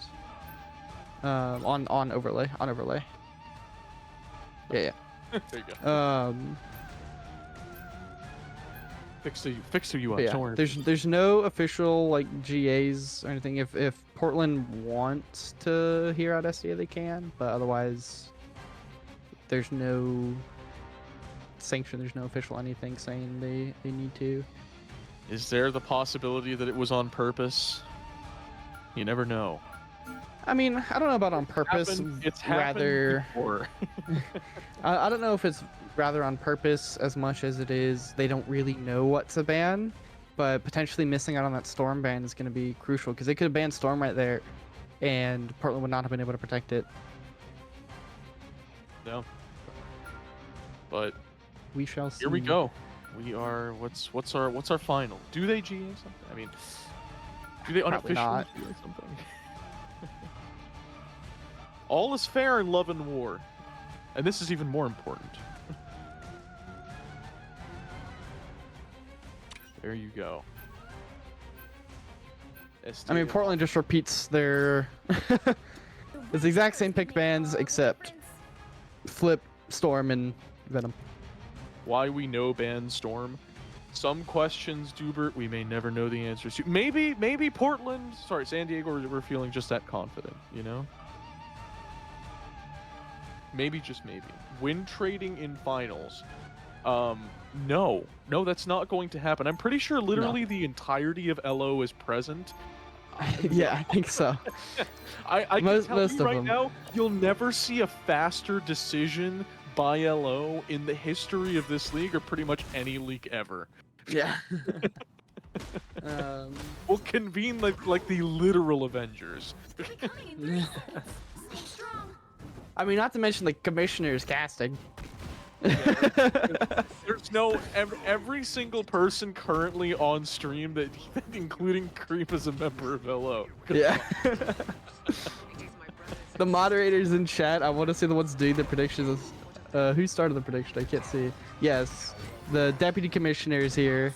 Do the predictions as well. Yeah, there's everyone's here. Every level of management in this league is Yeah. present. Don't worry, there won't be any win trading or anything. And the owner is on call. Yeah, so we see the Gamma team up here. Pre Black Panther. Great. I'm not excited for that. And I want to say SDA was thinking about Mantis or one of Mantis, which there's no GA. I saw that on stream chat. For whatever reason, I can't see, spectators can't see chat unless you're the host. Yeah, terrible. But I don't think Portland's going to play it anyways. I think they plan on playing it this way. Oh boy, Kawang goes to... Kowong just got demeched. Yeah, demeched, yeah. They should release a mech, a mech Hulk skin. Put Banner in a bikini. Okay, alright. There's a limit. There is a limit. What? We have the thong. What's wrong with Banner? Bruce Banner. He does get remeched though. Jumping Yeah. right back in. Great work there from Kowong. Gets the Ultron ult, comes out. And SDA running triple Moral support not here. finding anybody. Tiervex does go down from Party chat. Party chat at this point is going to be hunting Tiervex. It is imperative that they manage to get as many picks on him as they can. I'm assuming, I want to say Party Chat's going to look for the Storm ult and just ult it, and solo ult it. No, he's not. He's actually going to go for Log. Almost one-shots Log as Nico kills his background. Almost does, but Nico with a 3K as Party Chat does end up taking down Log. Nico with a 4K onto Delta. Great work there from Nico on that Storm. And at this point, Aggro's just trying to make it back safe. And it was a good look from Party Chat, but that Storm ult is just way too strong. True. Creep, if you can swap the overlay to Convoy, please. Get that fixed in just a second. Yeah, so now we see Party Chat take out the Winter Soldier, which I do like. I do like the adaptation. As Star Nika goes down, both members, or two members of SDA, Party Chat and Aggro come together. Party Chat hits a hook on Tiervex. So Tragic. Tragic just pulls out the ult, doesn't hit anyone. As now we see a whole bunch of ults come out. The collective Q press. Yep. That is Marvel Rivals. Great work there by Kowong and Tiervex picking up 3. Yep. And Tiervex knocked him down and Kowong set him up. Oh yeah, here's cleanup. Here's cleanup. There's a cleanup. And San Diego getting unceremoniously wiped there. A key band, Strange is banned. San Diego banned Strange with their last ban. So they will not have teleport. No team will have teleport on this map. Moon Knight? I'm watching Moon Knight again. Okay. Moon Knight Enjoyer watches his Moon Knight. Yep. I do like it. It's good into the Namor, especially if Namor doesn't put his squids in the right place. They just become off from Moon Knight, and he can even one-shot them if they're together. They just disappear.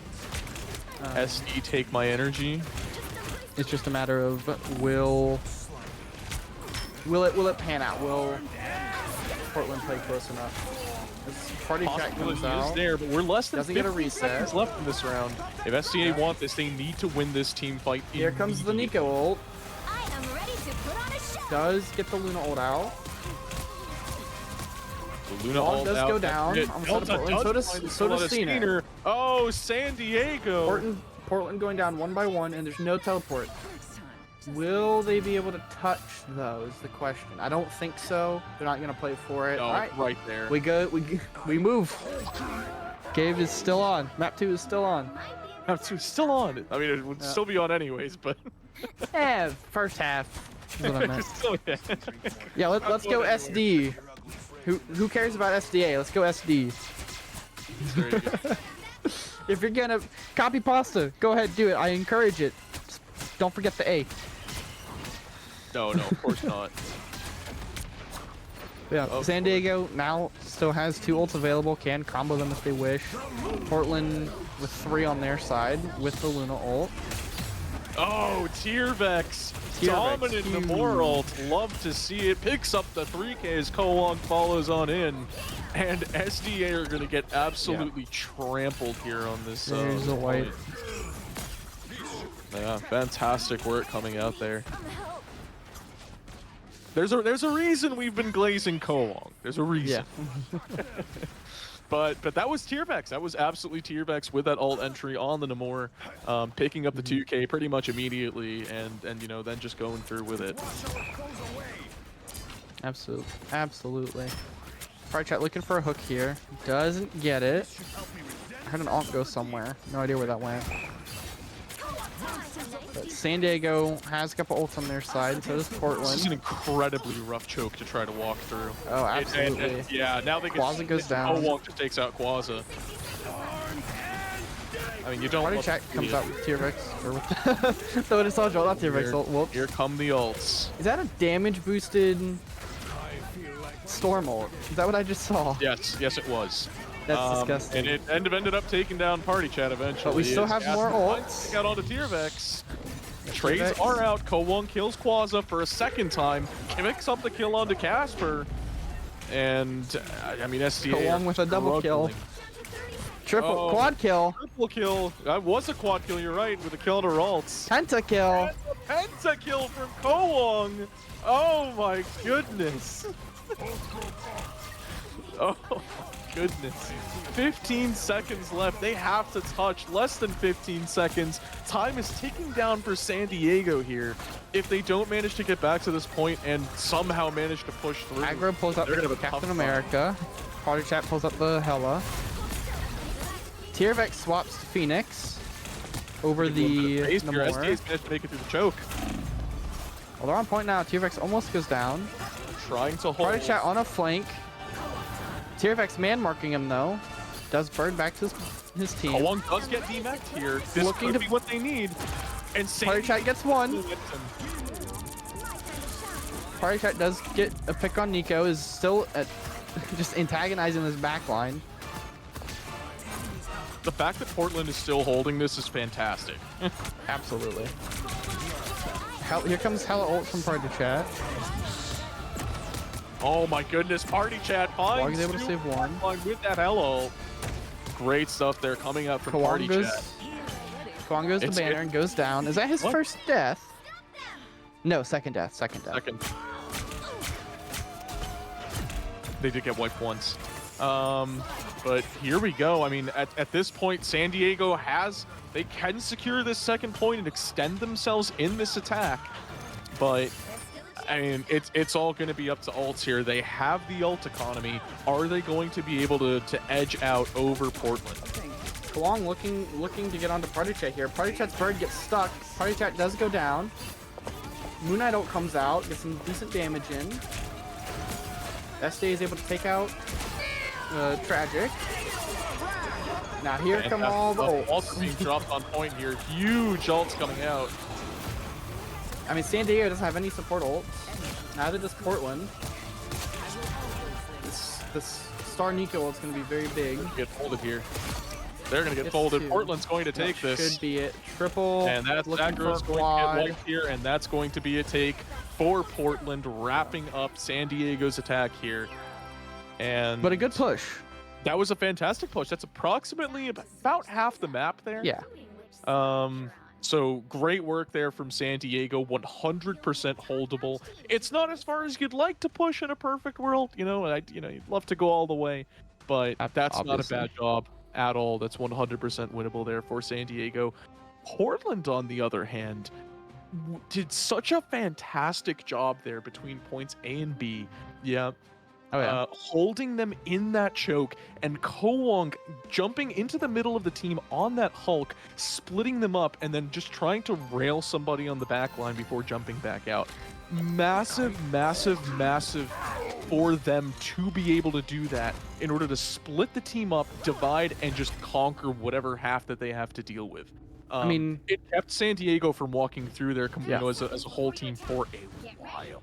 I will say I'm surprised SDA did at one point when they were getting held by Portland on that or in that short route there was them not taking any kind of alternate route anywhere, and no one really taking an alternate They route. didn't walk through. They could have walked through main hallway. It would have given them a better Well, off angle, right? Maybe. I mean, they could have not walked through main high to then ground. try and get high ground. They could have gone through Yeah, the tunnel or there send was- someone through the tunnel to get behind all of There was Portland as there well. was so much that they could have done. Yeah. I mean, that's not just an SDA thing. That's kind of an in general thing. A lot of, we don't see that a lot anywhere. As the second half officially starts. I mean, And coordinated Sandy, move from the Kowong start. goes into banner. Oh, he's gonna get murked here. Yep. Kowong does go down. Great focus there from Portland. However- Starnico's gonna find a trade out onto Yep. Ralt. And we love you, Ralt. Sarnico goes down but- himself. Great revenge there from Casper on the Moon Knight. Casper's making me proud right now. Go off, Casper. That's UK. Great stuff there from Casper.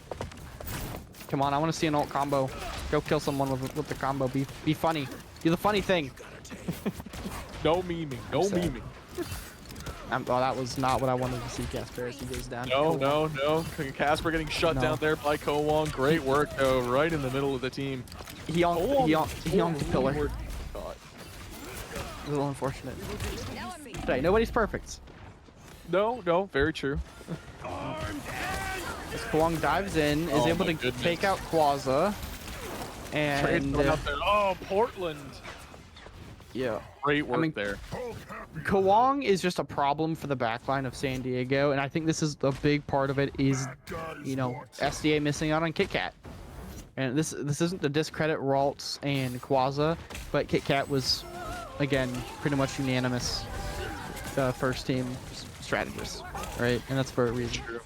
And Kwong is just getting to dive into that backline for free almost. Gets ult on 82 HP, and he's able just to wreak havoc. And with no invis, it's hard to heal through the Hulk at the same time, as Kwong kills both supports, gets a triple, gets the last kill on Delta, almost goes down, but doesn't. Is supported by Tiervex. Tiervex looking for the 1v1, no longer a 1v1 on the party chat. And party chat's able to get Tiervex before he goes. It's kind of a consolation for this fight, but you'll take it. I mean, it's more than that. It gives them at least some sort of early entry. If they can Lets get them back breathe a into little. the cage. Lets them they're breathe a not little going. for sure. They're gonna hold. They're gonna wait. Yep. Moonlight ult Not forces necessarily a Luna bad idea. ult. You take that. Now here comes the whole lobby of ults. Everyone in the lobby pressing Q. Casper finding one, Tierbeck finding one, and the trades are coming out from both teams as Party Chat picks up the kill onto Nico. Do we see him again? Oh, Tierbeck's with 2. That was a great And- combination from Tiervex and Star Nico onto Quaza's Luna ult to kill her through it. And that should be map 2. This is going to be it. Cold. That is it. Yep. All right, no way they're getting back. But SDA still has... I didn't see the copy pass until now. SDA still has map pick. And even if they go for it, they're going to have map pick every time. So they can always turn a map. Like I said, it's not looking great.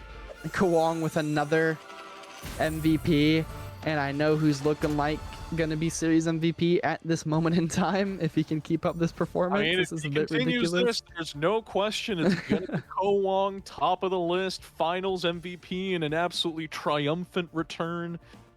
Comes back in, rolls finals, secures himself a championship and an MVP. They haven't rolled. They haven't that rolled yet. Well, as I said, And this isn't to discredit anyone else on Portland either, but that does end up he's happening. he's diving into the back line for free right now, and San Diego doesn't really have an answer to it at this moment in time. Well, it seems, I want to it see the seems they've been goats. trying I want to see goats ignore comp. him. I'm watching him dive onto Quaza in the back line, right? And they see it happen. They're all there. They see it happen. Quaza's not, 50, feet away from his team or anything like that. And it's like they're trying to ignore Kowong and focus on picks. And, their front line's not getting the healing that they need, right? What needs to happen, they did it correctly about once or twice, is when the moment Kowong gets in there, just collapse. Just collapse, burn, and return back to your regularly scheduled program. Every time they've done that, they've won a team fight, they've managed to cap a point. There's a recipe for success here, which starts with murdering Kowong in as fast a time as possible. It's Yeah. really, it's not that deep. That's really what it is. So we're currently waiting for Matt, but I think Uh, we're gonna take a And 3 yes, to 5 minute intermission here, and after this intermission, we'll just call it a 3-minute intermission. We will for those be who were doing. wondering, yes, Snicks is unavailable tonight. That is Yeah. why Snicks is not We'll here. be doing the second giveaway, so don't let chat die. Yeah, don't let chat die. Start getting active in chat. Work on your copy pastas. Yeah, work on your copy pastas. Yeah. We Yeah. do accept copy pastas for the Yeah, giveaway. we'll be back at 8:50. All right.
All right, and we are back.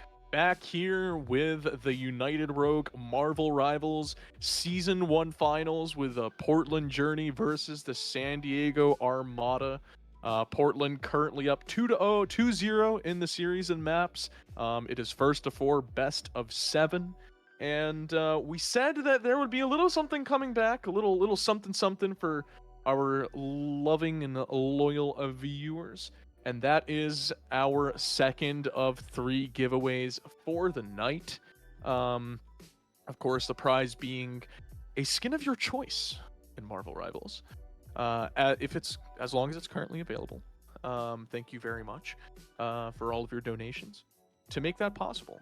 Loyal PBS, viewers like you.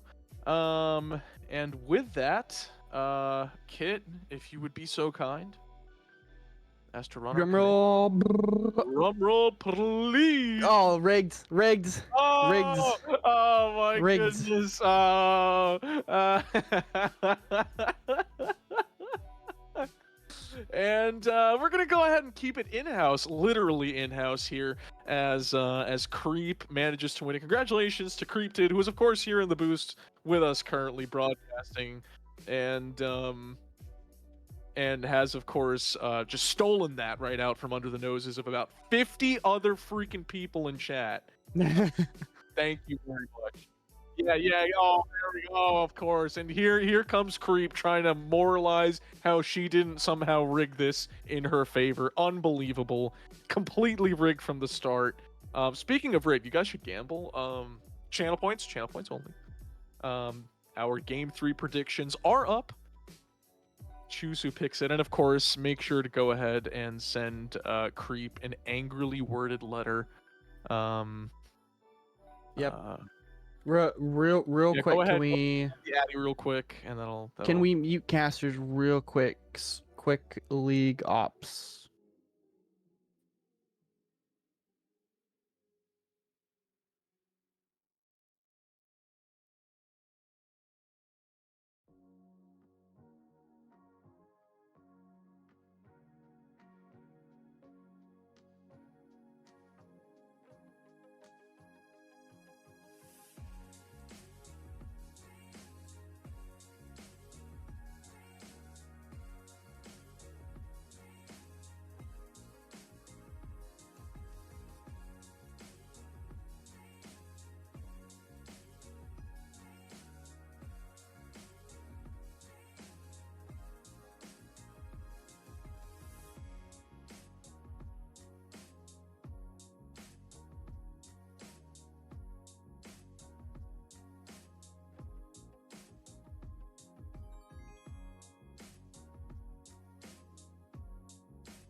graphics need to be All right, updated. we are back. All right, and we are back. Quick league ops decision there. Keep it private as to what it was. But thank you very much for joining us. Congratulations once again to Creep. And remember to gamble those channel points. We don't support gambling outside of that. And with that, we'll be heading to our next map. Talk to me, kid. Who's got the upper hand here? Who's got, the sauce here for this next map? Is there a chance San Diego bounces back, or do you think that Portland will find themselves on match point? So it is definitely a Moon Knight map. We're gonna be heading to Empire of Eternal Night Central Park. Sorry, real quick, trying to answer something in mod mail. But I'll take it from honestly, here, yeah. In that case, I guess you'd say probably that Casper here on San Diego's got a little bit of a leg up with that Moon Knight action. Did see some good work coming out from Casper, getting some picks in there on that Moon Knight on Central Park. But can't mute me. I'm a mod abuse. No, we can. We absolutely can. It removes his mod. Well, yeah, we'll mod anybody. We'll mod everybody. Everyone will get muted. We'll mute all 48 people in here. I was gonna say 50 went to 49, 48. Yeah, we don't have our inflated viewer numbers anymore. Twitch decided to crack down on the bot problem. True. Yeah, I know. We're not. UR isn't botted anymore. We're so sorry about that, our loyal viewers. You don't have your robots in the chat with you anymore. Casper's ping jumping all the way up to 845. That's terrifying for SDA. Like really terrifying for SDA. We're putting in a 15-minute break. They don't know that. You don't know that yet. Yeah. So y'all using your 15-minute break? The pausing rule is like, you're allowed 15 minutes of pause time within a match. So I don't see a problem with it.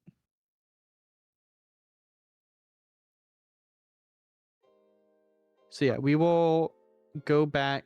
We will be right back for however long this takes. Shouldn't be too much longer. As long as it's not more than 15 minutes. Yeah.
back. And don't worry, we have gone ahead and destroyed all those that were responsible for us having to pause this stream. And so Portland Journey win the final. No, just kidding. I was gonna say they win by Yep, default. SDAFFs. All of SDAFF Yep. due to having their entire roster having been executed. All right, both teams are ready, and we are going into Empire of Eternal Night Central Park for map 3. Here we go, and that Gamba is up. Yep, Gamba. Gamba, Always Gamba. Gamba. You should subscribe. If you check to see if you have Twitch Prime and subscribe, because then you get holy fuck. Speaking of subscriptions, thanks for Laxaba Doctor for the 11 gifted. Is it 11? That is 10 plus 10 gifted. 1. 10 plus 1. I guess Remember, September. They're matching, yeah. Holy. Well, it's not September anymore, but yes. True. 35% though off 5 plus gift subs. So make sure to gift your gift subs. Yeah. But that will be Oil that. Prince is Please, here, says Sam. Make sure to go ahead and thank Doc, one of our probably at this Yep. point our biggest supporter here of the United Rogue Marvel Rivals Twitch channel, and part of the reason why we're having these giveaways in the first place. So thank you as always, Doc, for your support of the stream. You absolute Omega Sigma Giga Biga Chad. Mr. Oil Prince, sir, I need a new car. No, Noah, bad. But here we go, and there it is. The Hulk ban comes out. No more Hulkamania for all you Hulkamaniacs out there. Now It's it not is happening. Oh lord, now it's time to see if Tiervex can take over as game MVP and make his run for match MVP on the Human Torch, as San Diego protects Rols's Invis Woman, which should be very, very helpful, and bans the Ultron, which is smart. Very, very smart for them to do. I'm interested to see what Portland bans. Still sticking with the Punisher. I like that. Do you think... I mean, SA is hovering the Hela. Do you think they protect the Hela here? Do they? Do they? I don't know. I asked you. What do you... they though? You Do can't- they though? You Do can't they, bounce though? it That's back my to thought. me. Do they though? Do they? You can't just bounce it back to me. That's not how that works. I asked you the question. Do You can't go into an exam and be... Oh, they Do protect nothing. Ah! I told you. Do They they? protect Do nothing. they? You know what that means? You know what that means, right? You know what that means? They did What it does on that mean? purpose the first time they did it. True. Wow. Boom. They're getting into the heads of Portland. Absolute boom. Portland with getting those mind games played on them. Do they you miss know? both? Do they miss both? No, No. they don't. They don't. No. No. So, Koong, what are you gonna play now, bud? No Venom, no Hulk. Guess we get to see a new take Dude, on that- Koong. That Hela, the lack of a Hela pick may come to bite them, but maybe Parachat doesn't care. He just insta-locks in Psylocke. I mean, the Psylocke insta-lock. I'm surprised to see the Cloak and Dagger over the Invis Woman, since you have 2 flyers and one of them being the Torch. It's protected in the match. Like, why not pick it for the Torch team up? And oh my god, Doc! 20 gifted. What the fuck? He actually? Are you kidding me? Yes. Stop! For an dude, even what are 100. you doing? For an even 100, I think. I think he's gifted 100 subs Oh my now. God. Yeah. Wait, what? Dude. What the fuck? Only 30 seconds. Congratulations, Doc, on a total of 100 gifted subs to the channel. Doc, fucking... Thank you. I'm gonna Thank put a dot you in so much. chat. Whisper me there your fucking needs- Discord, dude. Bro, Like, I need to give you that's something in it. the in the That's URMR Discord or We something. have Like, to. We have to. He gets a VIP role of his own. yeah, like this is ridiculous. Holy hell, man. Goodness. 4, Um, 3, 2, we can't keep glazing him forever though, because from securing I'm We're sure we going could right if we back wanted in. to. We could. But we just might. But There's the invis, by the way. There's the invis from there Portland. you go. San Diego on the attack now, desperately looking to pull this back. Portland currently up 2-0 in the series. If Portland manages to tank this, San Diego isn't able to push through, it's going to put Portland on match point, one away from winning it all and taking Season 1 of United Rogue Marvel Rivals. I like this who wins Iron Man next pick side? from Quaza as an answer into the double fly, because of that laser beam with the invis it can be quite lethal, and I'm not surprised he's not gonna try and diff Tiervex on probably his #1 character, as party chat just gets eliminated by the team up of Tiervex and Tragic. Yeah, this is gonna be very rough for San Diego here, but if they can push this, if they can show that they can do well into this, I think they're in a great spot to look to claw something back in this series. If not, push it to 6-7. 6 or 7 games. I hate that meme. I don't know why it's a meme, but I hate it, because now every time I say 6-7, I just hear it. As Tiervex does get to kill onto Ralts in his ultimate and gets a triple kill on the Human Torch, and we can start to see already why this has been permabanned against him. Yeah, very understandable. But here we go. We've seen Ko Wong before. We'll see him again, but are they going to be was the pick ban phase enough is really what the question is. Quaza's gonna go down, but Party Chat's gonna follow up with a pick onto Ko Wong as Tragic finds a pick onto Delta, and these trades are coming out. Portland is up.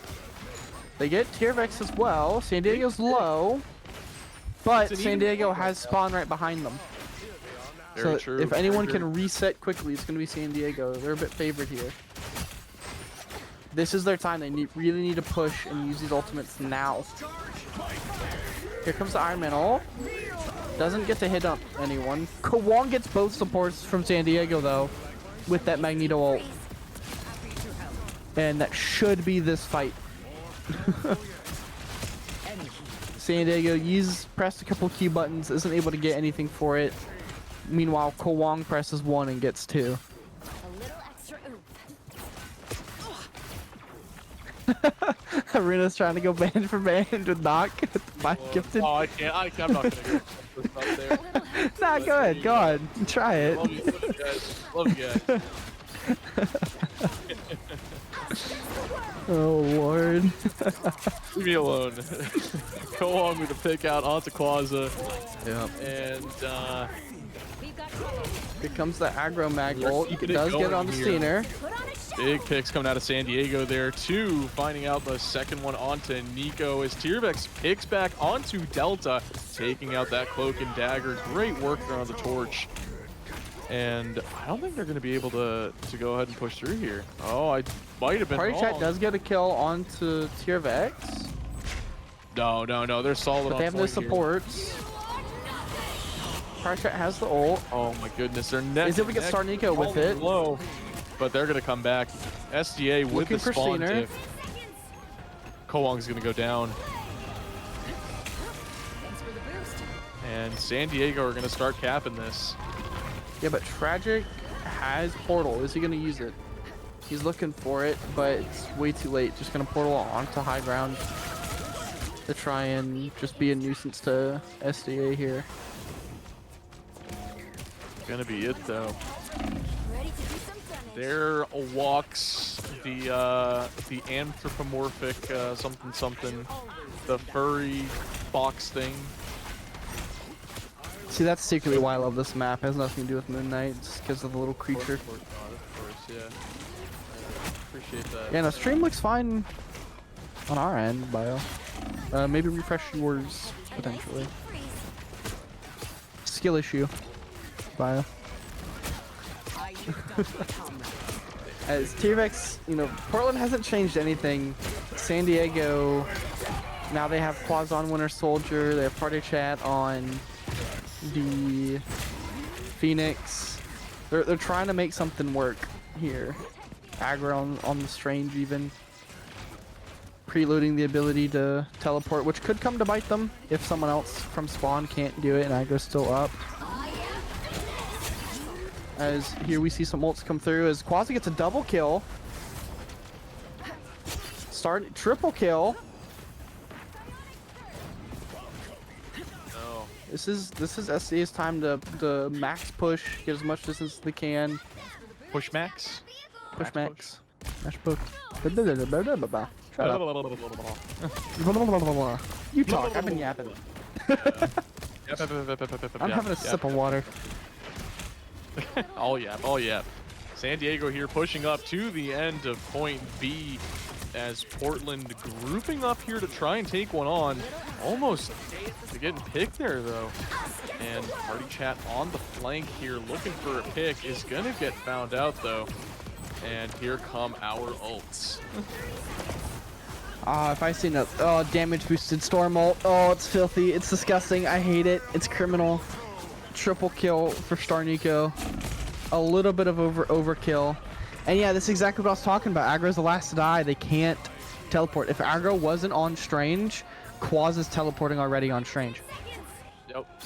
Nope. Very good call. But that's going to be it here. But it's too late. No one else, they weren't ready for it. Someone wasn't waiting. The party chat's on Spider-Man? Nope, not quite. Nope, didn't quite make what, it. What needed to happen is, first of all, Aggro, like playing it is fine. But as soon as the fight starts to get lost, and especially once he's the last one, he needs to not press right click. And if Portland's smart, they just don't kill him. They just heal each other. And don't touch Aggro. Stall him out another 3-5 seconds. Maybe 6. Or nope. Stall him out another couple seconds. And then kill him. Because what should have happened is as soon as he died, Aggro should have changed heroes to something random and then worried about what he was actually picking, and someone needed to switch to Strange. If they would have done that, they may have been able to do it because Aggro didn't swap until he was almost dead. But that can get lost in the heat of the match. Like I'm sure we've all tried to do it in comp in the last minute touch or whatever, but and it's only more so here. So I'm sure that those kind of nuances, yes, not nuisance, nuisances. Yeah. Those kind of nuances can get lost in the background of just getting hyped up. But as chat pointed out, we're gonna get Torch versus Torch here. Actually, San Diego's just mirroring apart from the Thing and Cloak and Dagger instead of Luna. And they're just gonna mirror Portland's comp here. Their main part of their comp with the Torch and the Storm. So I am interested to see how this goes. I really want SDA to win doing this, just not because I want them to like beat Portland at their own game. I just think it'd be kind of funny and like cinema. The cinema. It's all for the great comms from the chat though. Torch wins this. No matter what, Torch does win this. Classic. So does Storm. Ah shit. Well, there goes one. There goes two. I like how Tiervex kills Party Chat, the Torch kills the Torch, and then Nico kills Quaza, Storm kills the Storm. They get the final hit. killing their own doppelgangers. Little. We got ahead and scripted all of this. Little photo. Don't tell Yep. anyone. Oh shoot! Big aggro ult though. Does get Tiervex. Doesn't get anyone else. Is still alive somehow. Finally goes out. Vlog uses the Luna ult. Star Nico gets 2. They have the Cloak and Dagger ult. Oh. Quaza's on 1 HP. Yeah, I was gonna say they don't. He doesn't win that Storm ult off. Goodness. I'm surprised San Diego doesn't teleport. I'm surprised they didn't teleport to this. Because bringing back to watching MRI the other night, one thing I noticed is on Convergence / Domination, it was just a constant contest the entire time. Teleports, and everything else.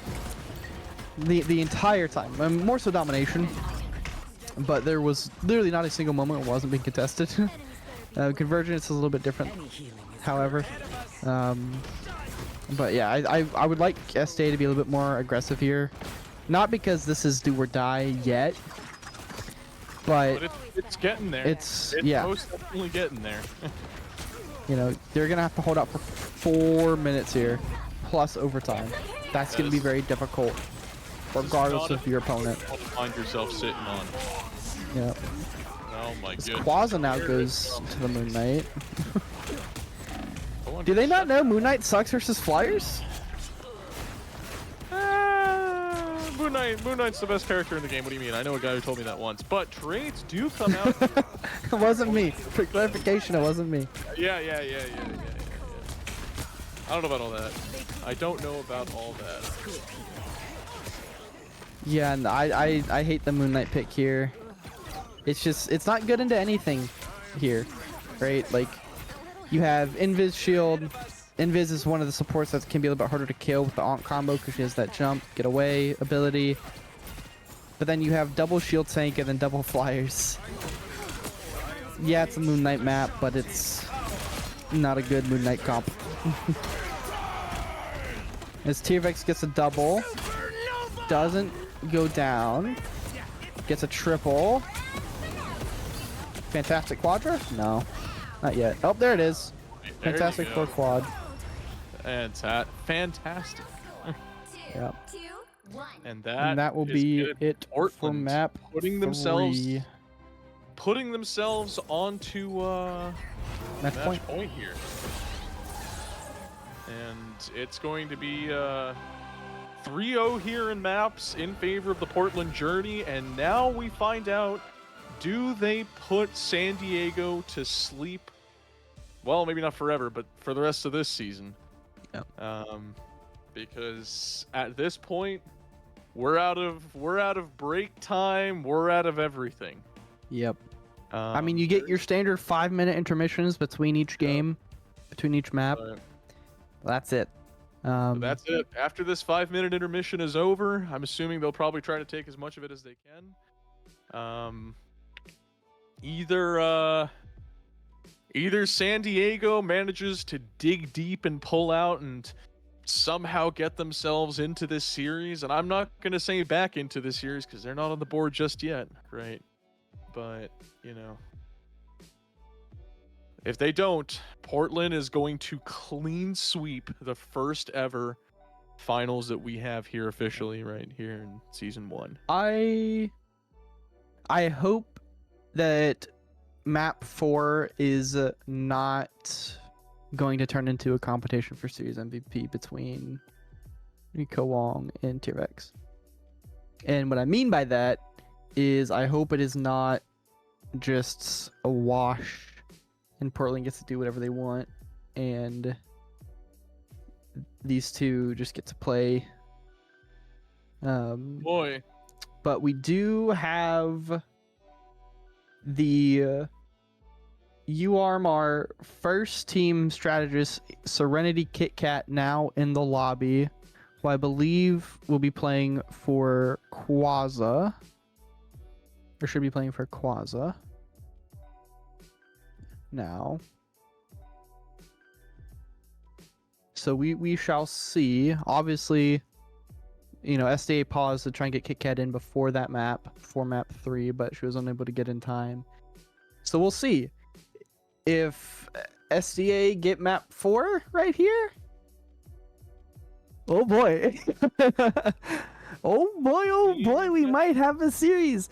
At this point, The only there are problem no- for SDA? There are no more excuses. There are no more final appearances by anybody. Everyone who could have been here tonight has been here. Welcome Kit Kat to the field. And the only question is, can Kit Kat dig deep and warm up in pretty much an instant? Because there's no room to get going here. Either you're in or you lose. Oh, Runos, I'm glad we're both Portland fans, by the way. Oh yeah? Yeah. Are we? Yep. Yeah, we're Portland fans now. Forget the fact that I was a Houston AGM for multiple seasons and have basically an honorary GM role in Houston. Or the fact that I've said go Jur. I've said go Jur multiple times this stream. My favorite teams in UR are in no particular order: Baltimore, Houston, Jersey, and there you go. Yeah, they knew it was coming. And who else? And that's maybe KCC. Snicks is playing for Tiervex. What? On Krakoa. What? Snicks is gonna be playing for Tiervex. What?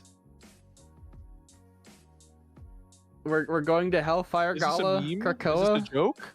Domination. Okay, well, our Gamba is up. Everyone vote. Snicks is now in. I guess there is. I don't quite know what's going on. But here we go. Does it end up happening? Does Portland win it all, or does SDA finally start what could be a comeback? There we go. No caster curse. What could be our last ever pick ban phase for this season starts now. Oh boy, oh boy, oh boy. So Spider-Man's getting banned, right? San Diego, you're banning Spider-Man? Do they, though? No, they don't. Okay, No, so we're gonna get no, Snake no. Spider-Man. We're gonna get Snake Spider-Man. Goodness. Huh. And the Star-Lord. Oh my goodness. Yep, there it is. There it is. Are you seeing what I'm seeing? Yeah, I'm seeing what you're seeing. That backline's gonna have a great time. Great time. The best. I mean, No? you pick your poison. Snick Spider-Man or Kawag Hulk? What are you supposed to do, man? What are you supposed to do? Honestly, I hate to say it, but this was probably the right decision. Yeah, Yeah. especially because you know Kawang Hulk this series. Like, you know it this series. You do not know it. You do not know Snick Spider-Man yet. It's not just that, but he's already warm, right? On the Yeah. Hulk. You're just giving it back to him. You're gonna I'd argue Spider-Man is easier to deal with as well. probably, yeah. Well, we'll see which one it is for them. Yeah. Don't speak for them just yet. Yeah, that's how you cast. I the didn't curse say game. Snick Spider-Man or Kawang Hulk. I just said the character. Yeah, I think the character of Spider-Man is harder to pilot. I think the You know, character of words of Spider-Man. Ron Swanson from Parks and Recreation, okay? Passing the buck, the last refuge of the cowardly and black-hearted.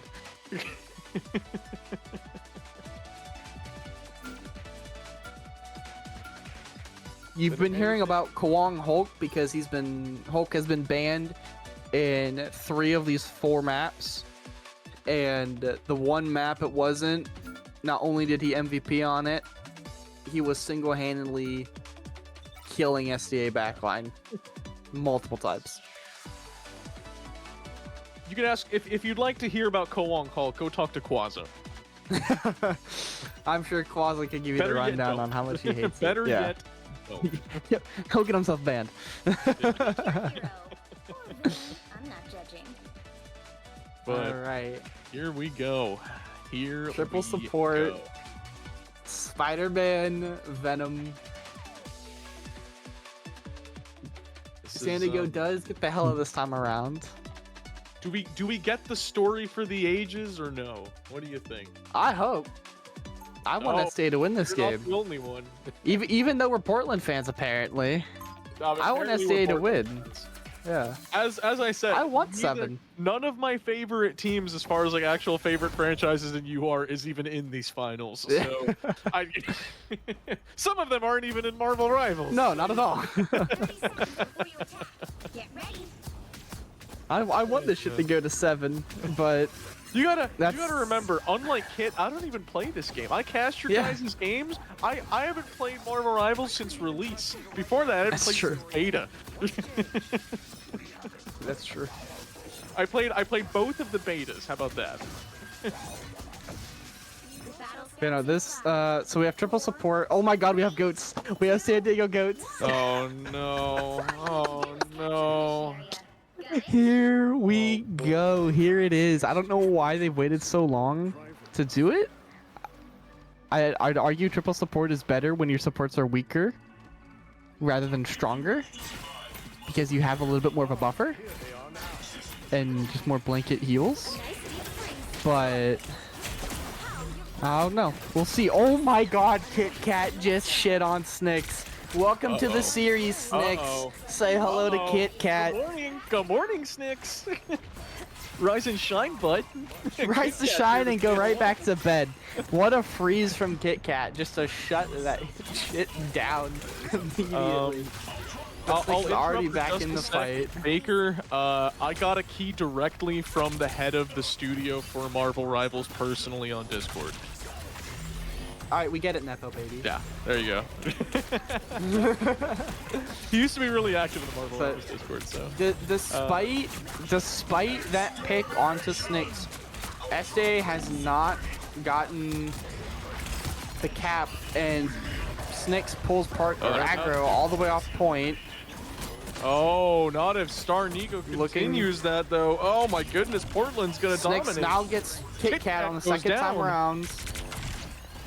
This is gonna be a shutdown here. This is gonna be an absolute shutdown. They're spreading one another out, and Delta gets caught out. Party chat followed There's a up by third for Snicks. Snicks. Yep. And at See, this point, is- it's gonna be Caster falling on the thing. This was the unfortunate thing about Get it thing? Kit Kat. No, about Kit Kat sending Snicks to spawn. Snicks went and put on the black suit. True. True. He True. went and changed Careful how suits you real word quick. that. Careful. Very careful how you word that. But now he has ult, partly in thanks to pulling a tank off the map. He gets ult charged super fast.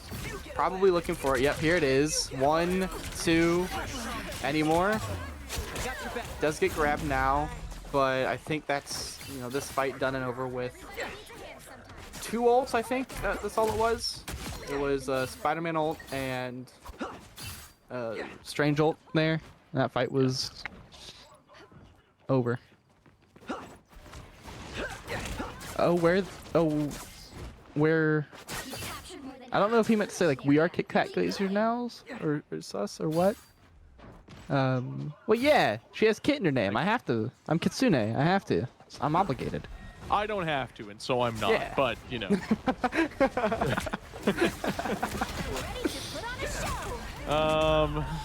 But here we go. Six. Party chat with the early pick. Aggro Yep. picking out Steiner there. There's And two. picks onto Steiner and Snicks might be big here. The entry that San Diego need in order to retake. But this Luna ult coming out from Log might just save them. There's that possibility. Not going to happen. San Diego though, as San will- Diego pick for 2, 3. Great 2K there coming out from Casper on the thing. Gonna diff Kowong there on that Venom. And Snicks keeps going for these pulls off the map, and I hate it. I fear every single time that he's just gonna get 25% ult charge from pressing 3 buttons. Again, I can't do it. It's not the easiest thing in the world to do. I still hate it. I hate that it exists. As Snicks By all I feel like means, Snicks by is all also means. trying to target Kit Kat here. if it works, Kit it Kat works. does go down. Kowong with a great dive. entry pick there onto Kit Kat. Yep. As Steiner's gonna take out Ralts with that ult. Steiner double kill. All right. There you go. Triple kill. Oh, Steiner. Steiner get a quad Oh, back? that doesn't look like a strategist to me. We'll see his strategist, not support. Oh yeah, there you go. But here we go. I mean, time is ticking down here. Oh, Portal Are got canceled. Portland going to take our first point? Portal got canceled by Kowong, It did great work there. and they weren't able And to get Portland, through. Portland are going to put themselves on the knife's edge here, right on the edge of the cliff. This could be it. They is do or take die this time. next. If they take this round, Portland Journey, win the series, win the finals, and win the season. Do they manage to do it? Does San Diego manage to come back? Kit Kat coming back in has given them a little bit of a leg up. but it hasn't been able to stop the Portland Journey train just yet. Does San Diego manage to dig deep? Do they pull it out? You know, What do you think? I think the series goes different with Kit Kat. I think the series goes a little bit closer to the predictions in the pre-show, which is like 4-2, 4-1, or 4-2, Had she been there 4-3. from the beginning, but Yeah. you know, But that's not the case. And unfortunately for Kit Kat, everyone else had 3 maps plus to warm up, you know, anything before that, whereas she just got home, sat down at her laptop, and joined, booted up the game. I mean, she may have had a few minutes while her team was in map 3 to do a little bit of a warm up, but it's, you know, it's not the same. And Absolutely. holy cows, Party Chat Oh, just fantastic. instantly pick picks from Nico Party Chat on here. Star Nico. Yeah. Yeah, but Portland does have the ult economy here over San Diego, and of course they have that first map already. Here we go. Here comes the ult from Party Snicks Chat. triple Oh, goes Snicks down. with a devastating 3K as Party Chat and Casper managed to find 2, and Party Chat with a second pick.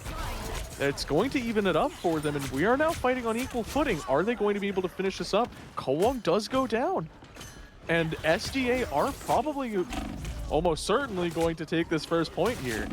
If Not quite, because the supports of Portland got there first. However, also San Diego didn't supports focus are back on now. Tragic there. They could have had the pick, and they didn't do it.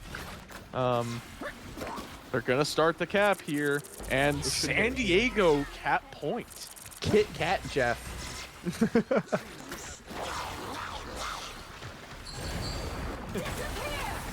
But here we go. Ralts with the ult. Who did Log get? Keeps the team alive. Kowong and Log coming back in though. Oh, Kowong with the 2K. That's 3 picks there, and that's going to be a 4th here onto aggro as Casper gets melted. And Portland are going to retake. Kit Kat At needs this to be careful here. I mean, she's playing Jeff, so she should be fine. Yeah, she's able to get out just fine. But San Diego are going to, I mean, they've got the ults. They got to come back in here and make good use. yeah, I mean, they don't need to win this like 100 to nothing or 70 to 30 or anything like. They or just need to win 100 it. to 30 or anything. Yeah, they just need to win it.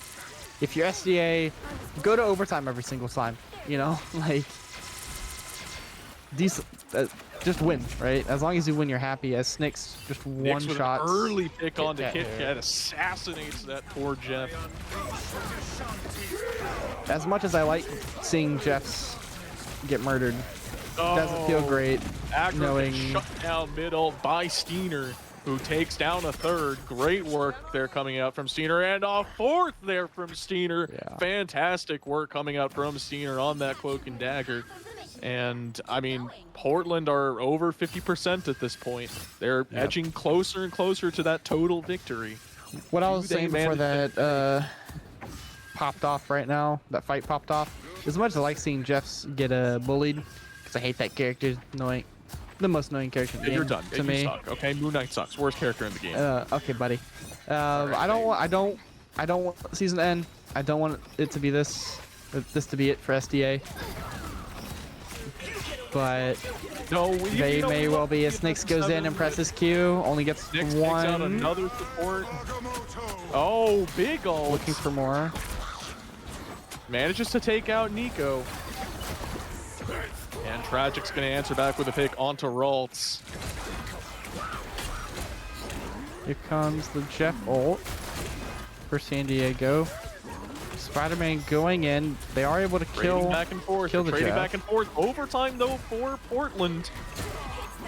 Oh, are they going to be able to live? I don't know. This I could be a don't quite very long know. overtime. Kowong does go down, though. I don't think they're going to be able to hold this. SDA, And you the get the retake point. comes back from San Diego. Honestly, Portland, just gather up everything you got, come back in and blow them to pieces. But Huh? if you're San Diego, you know, you need to space those ults. You need to play your space, hold out as long as you can.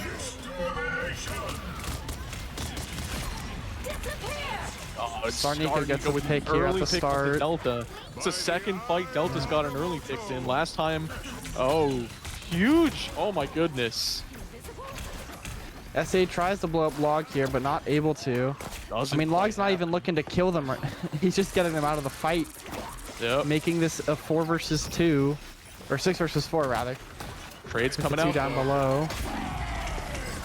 Ralts and Snicks. Big getting picked. aggro ult Casper finally though. pick up Log. Huge pick there from Casper. I mean, again, Yeah, it with is. Steiner, this might be a fight win here for San Diego. Oh my goodness, do they put Portland on the back foot here as Tragic finds a pick out? This might be it. I mean, this is an interesting thing again. We're getting to that point to where Tragic needs to teleport They've been trickling sooner rather for than too later. long. That's going to be it. Enemy in front of us. Yeah, that's it. That's. There's no way I don't think managed they to can fight this touch. back. I mean, there's Snicks. No. Nope. And San Diego We go to manages to take a point. sub map Signs 3. of life. Fighting to the very end. San Diego just... Oh, they're still in it. They're still in it. So close. Right there. 99-100. I mean... It doesn't get any closer than that. Nope. But They sniff defeat and said is this no. is this the top of the mountain? Is this the top of the hill? Don't say it. Don't say it. Don't cast or curse it. Come on, kid. Is this Come the on. top of the hill? I think this is. No, I think this is. This SDA has pushed the boulder like Sisyphus all the way up. Well, not quite like Sisyphus, but they pushed it all the way up. Now, will they fall like Sisyphus, or will they get this boulder over and get some momentum and make this into a It's not the more top of of a the mountain series? yet. They've got a 3-game lead in order to fight through. But, Doom is a powerful you know, magic adept. the journey of 1,000 miles starts with a single step. And here we go. Does San Diego manage to do it? I'm gonna be watching Snicks because last time a lot of these fights he's opening them up. He has ult right now. He's looking for Kit Kat. He's looking to the whole back line. Gets 2. All of Picks with SDA 2. supports are gone. That's this fight That's over. 3 picks for Portland. And Tragic takes down aggro. Yeah, I know that's not how the myth happens, Helios. I messed it up.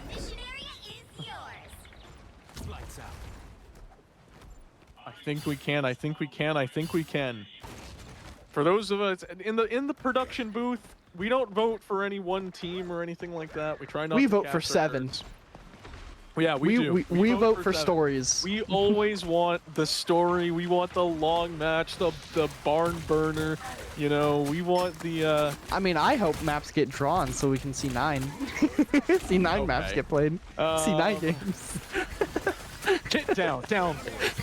But, but here we go. Portland crossing that third of the point, percentage cap there, as San Diego looks for that retake. Are they gonna? Portland has a lot of ults. Oh my goodness! Ulting Here all the way comes the back. chaos. We have 6 ults active at the same time here, and Jeff nobody ult dies. from Kit Kat goes wide. Yeah. And Log Welcome to gets triple chased to the support. back line right now.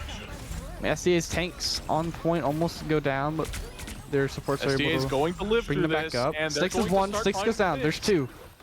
Great Luna ult coming out from Delta there, gonna give them the health that they need, and they're going to find these picks. On to Portland, Star Nico going down, and they're going to finally get that retake. Better than last 73% time. there for Portland. Better than last time. Last time they Much captured that better than last 99 time. and took it all the way home. They managed to dig deep and pull it out. And Portland Moon now Knight. fighting from the back foot. Steiner Moon Knight. Oh, party chat. Oh my goodness. Strange. However, not gonna be able to get anything off of it. I gets a kill. Moon Knight already has ult though. Oh, huge, huge. Oh, Steiner huge, Peter. huge Oh my, that's triple. 3K coming out from Steiner Peter. Oh, you'll love to see it. What an emphatic play there from Steiner Peter on the Moon Knight. 3K Now Steiner, go for it. coming Get out. some more ult charge. I mean, part charge is gonna have to TP, right? Yeah, they're TPing now. Yeah. Had to check their spawn And first. That's it. That's it. Snakes Less isn't- than Snakes isn't 50% left. on- Ego with an incredible early pick onto Delta. And Yep. here we go. There's the TP. And we are less than 10% left on this point for Portland. Huge Jeff ult from Does- Snakes though. Gets 2 tanks of SDA. Here we go. Might not Ults are coming out. get to They're kill them, burning but it. it gets They're them burning out. almost everything. Casper the only one holding on to an ult on Thing on the side of San Diego. And here we go. Oh, and Long gets Delta goes assassinated down. with the ult still on him. Is that the difference maker? Sneeko's gonna find 2. And no, that's That going to be looks 6 like coming out. it's Oh, that Moon Knight no. ult should finish it. And the San Diego Armada go down. There is no portal. La Serenity Kit Kat's gonna get picked. And the Portland Journey are going to be your Season 1 United Rogue Marvel Rivals champions. Congratulations, 4-0, a clean sweep for the Portland Journey over the San Diego Armada. And that is a dominant showing there. No arguments as to not having main rosters. San Diego Armada fighting from the back foot there at the very end. But congratulations, GG's to both teams. Yep. And congratulations once again, Portland Journey, on an emphatic victory. What do It's you think? unfortunate. Talk to me. It's unfortunate that availability is the best ability in every league and every video game and whatnot. But SDA should absolutely be proud of the game they played. Yeah, sure, 4-0. Though they might get memed a little bit for it, but at the same time, I think every team in the league gets 4-0'd by Portland at this stage in the competition, except for maybe Jer. They're the only team to actually beat Portland, and that was week 1. So that's mainly And- games. Pretty sure they rolled Jer as well.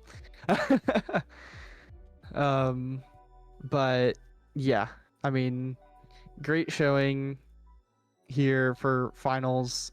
Wish it could have gone on longer, but great gameplay from Portland. Great preparation for Portland. And do we really need to talk about Series MVP? I don't Do we think really? we Is there do. really I a think discussion we to are- be I had? think we and the entire crowd are 100% in agreement.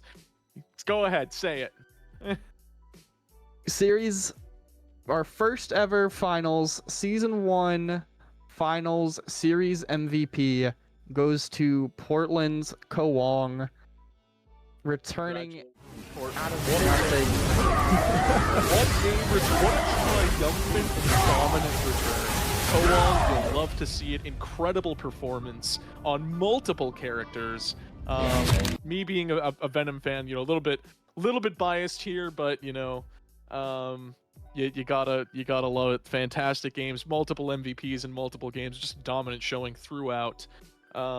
Very evident from picks bans, you know, just from pretty much every single Yeah. metric you can possibly think out.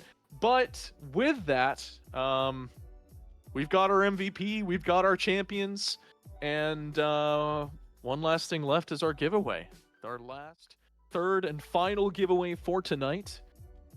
Kit, if you would go ahead and roll the dice for us. Rolling A gamma comes and in, drum roll, please. Tearvex. That's it. So, Tearvex. Oh my! I don't know. goodness. I don't know if I want to I don't- reroll that I or don't- not, because he's already getting one. Does he get Yeah, 2 now? Yeah, you're gonna have to re-roll that. That's a re-roll. Yeah. Tearvex, save some face Tearvex. Just say Yeah. you want it to be. Yeah, exactly. Give it to someone else. Perfect. Yeah, there you Yep. go. Perfect. And here we go. Our actual roll. Come on now. God. Come on. Go. Oh my goodness. Go, Jer. Hubert League Ops W's, I guess. Oh my god, man. and League Off wins the roll. Our first giveaway goes to 2 out of 3. Goes to League It goes Ops. to League Ops. And then the third person is the League Ops teammate in bio.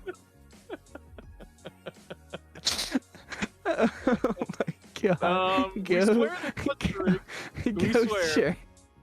But there Oh you my go. lord, man. That's ridiculous. Those teams. Oh But yeah, man. there you go. And that is gonna be it. With that, do you have, by the way, have the list of donators and stuff that we can thank for the season? I do not, but let me see if I can't pull that Can we up. get that Obviously, We can thank our Doc. supporters. Obviously, Doc and his Doc coming out. 100 gifted subs. Relax, I'm a doctor coming out. And we appreciate the 100 gifted subs throughout the season. That is everything. I don't think we'll Doc be and doing Arunos. That's today. I want to say Tiervex might have gifted some subs Lauren, at one thank you very point. much. My girlfriend, everyone. Yeah. Hello. Thanks for donating. Give Tier an interview. interview. Do we let Are we able to do that? Broadcast, is that possible? No? Okay. No, we Nope. can't. Okay. Tell you what, I'll join General or I'll drag Tier. Arunas, if you want to come with. And then we can do it on Tiervex's channel. We can do it on Tiervex. If you want to start up a stream, I don't know if he's there, but if you want to start up a Yeah. stream, I think Kit he and I might will be on join. phone. And Yeah. I don't know if he's on phone, but if he has the ability to hop on his PC and start up a stream, we'll come in and we'll interview you on stream. Are there any? I don't believe there's any other United Rogue I know Twitch Dubert takes them at channels some point, I live. believe. Did he? Yeah, I'd want to. Yeah, big thanks to Dubert. So, Doc, myself, I guess, right. Lauren, Yeah. Dubert. Thank you very much for all of your support. Thank you to all of our followers, by the way. Make sure to follow the channel, support us. We'll be back here for season 2. This is not a one season only league. If you are interested in playing in United Rogue, go ahead and sign up. We'd love to have you. UnitedRogue.gg. Yeah, UnitedRogue.gg. Make sure to Even join, if you make don't sure want to play. Yeah, even if you don't Players want to of all play. skill levels are welcome. We take Yep. everybody. But even if you're unsure about playing, you can join. You can set yourself as a spectator on the intent forum when that time comes around.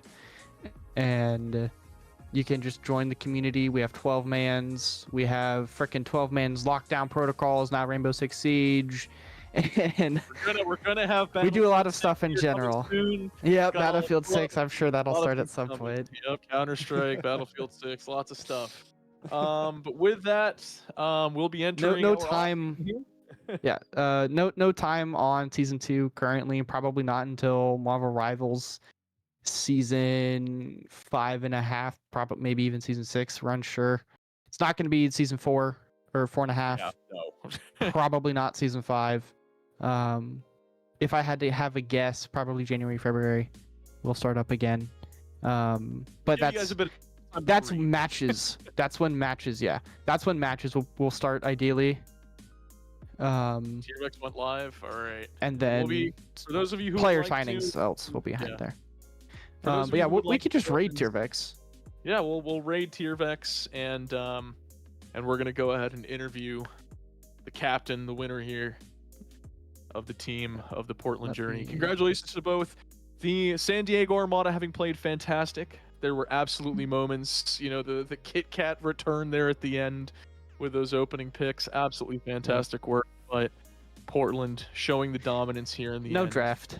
And a no great draft. and a great season. No draft. Quit the absolutely. drafts. Quit the draft. But I think But with that's that, it. Once again, yep, we'd like to thank each and every single one of you for supporting us, for playing. If you have for us, members of our community, people who just came out and viewed. We know there are some of you who never played a single game but came out and supported the Twitch and have been loyal viewers throughout. And we love each and every single one of you, no matter what form you choose to participate in our community. With that, there'll be an interview with Tiervex here. We'll be rating his stream. Make sure to stick with us to hear from Tiervex. There will be no draft. Sorry, Tiz. Yeah, that's about it. Once again, thank you to Creepted here on the back end. Thank you to production, all of the members of staff who've helped to make this season happen. It's been myself, Arunos, and Kitsune over here. Poke. Yep. And we hope you all have a wonderful night. Thank you for joining us here for United Rogue Marvel Rivals Season 1.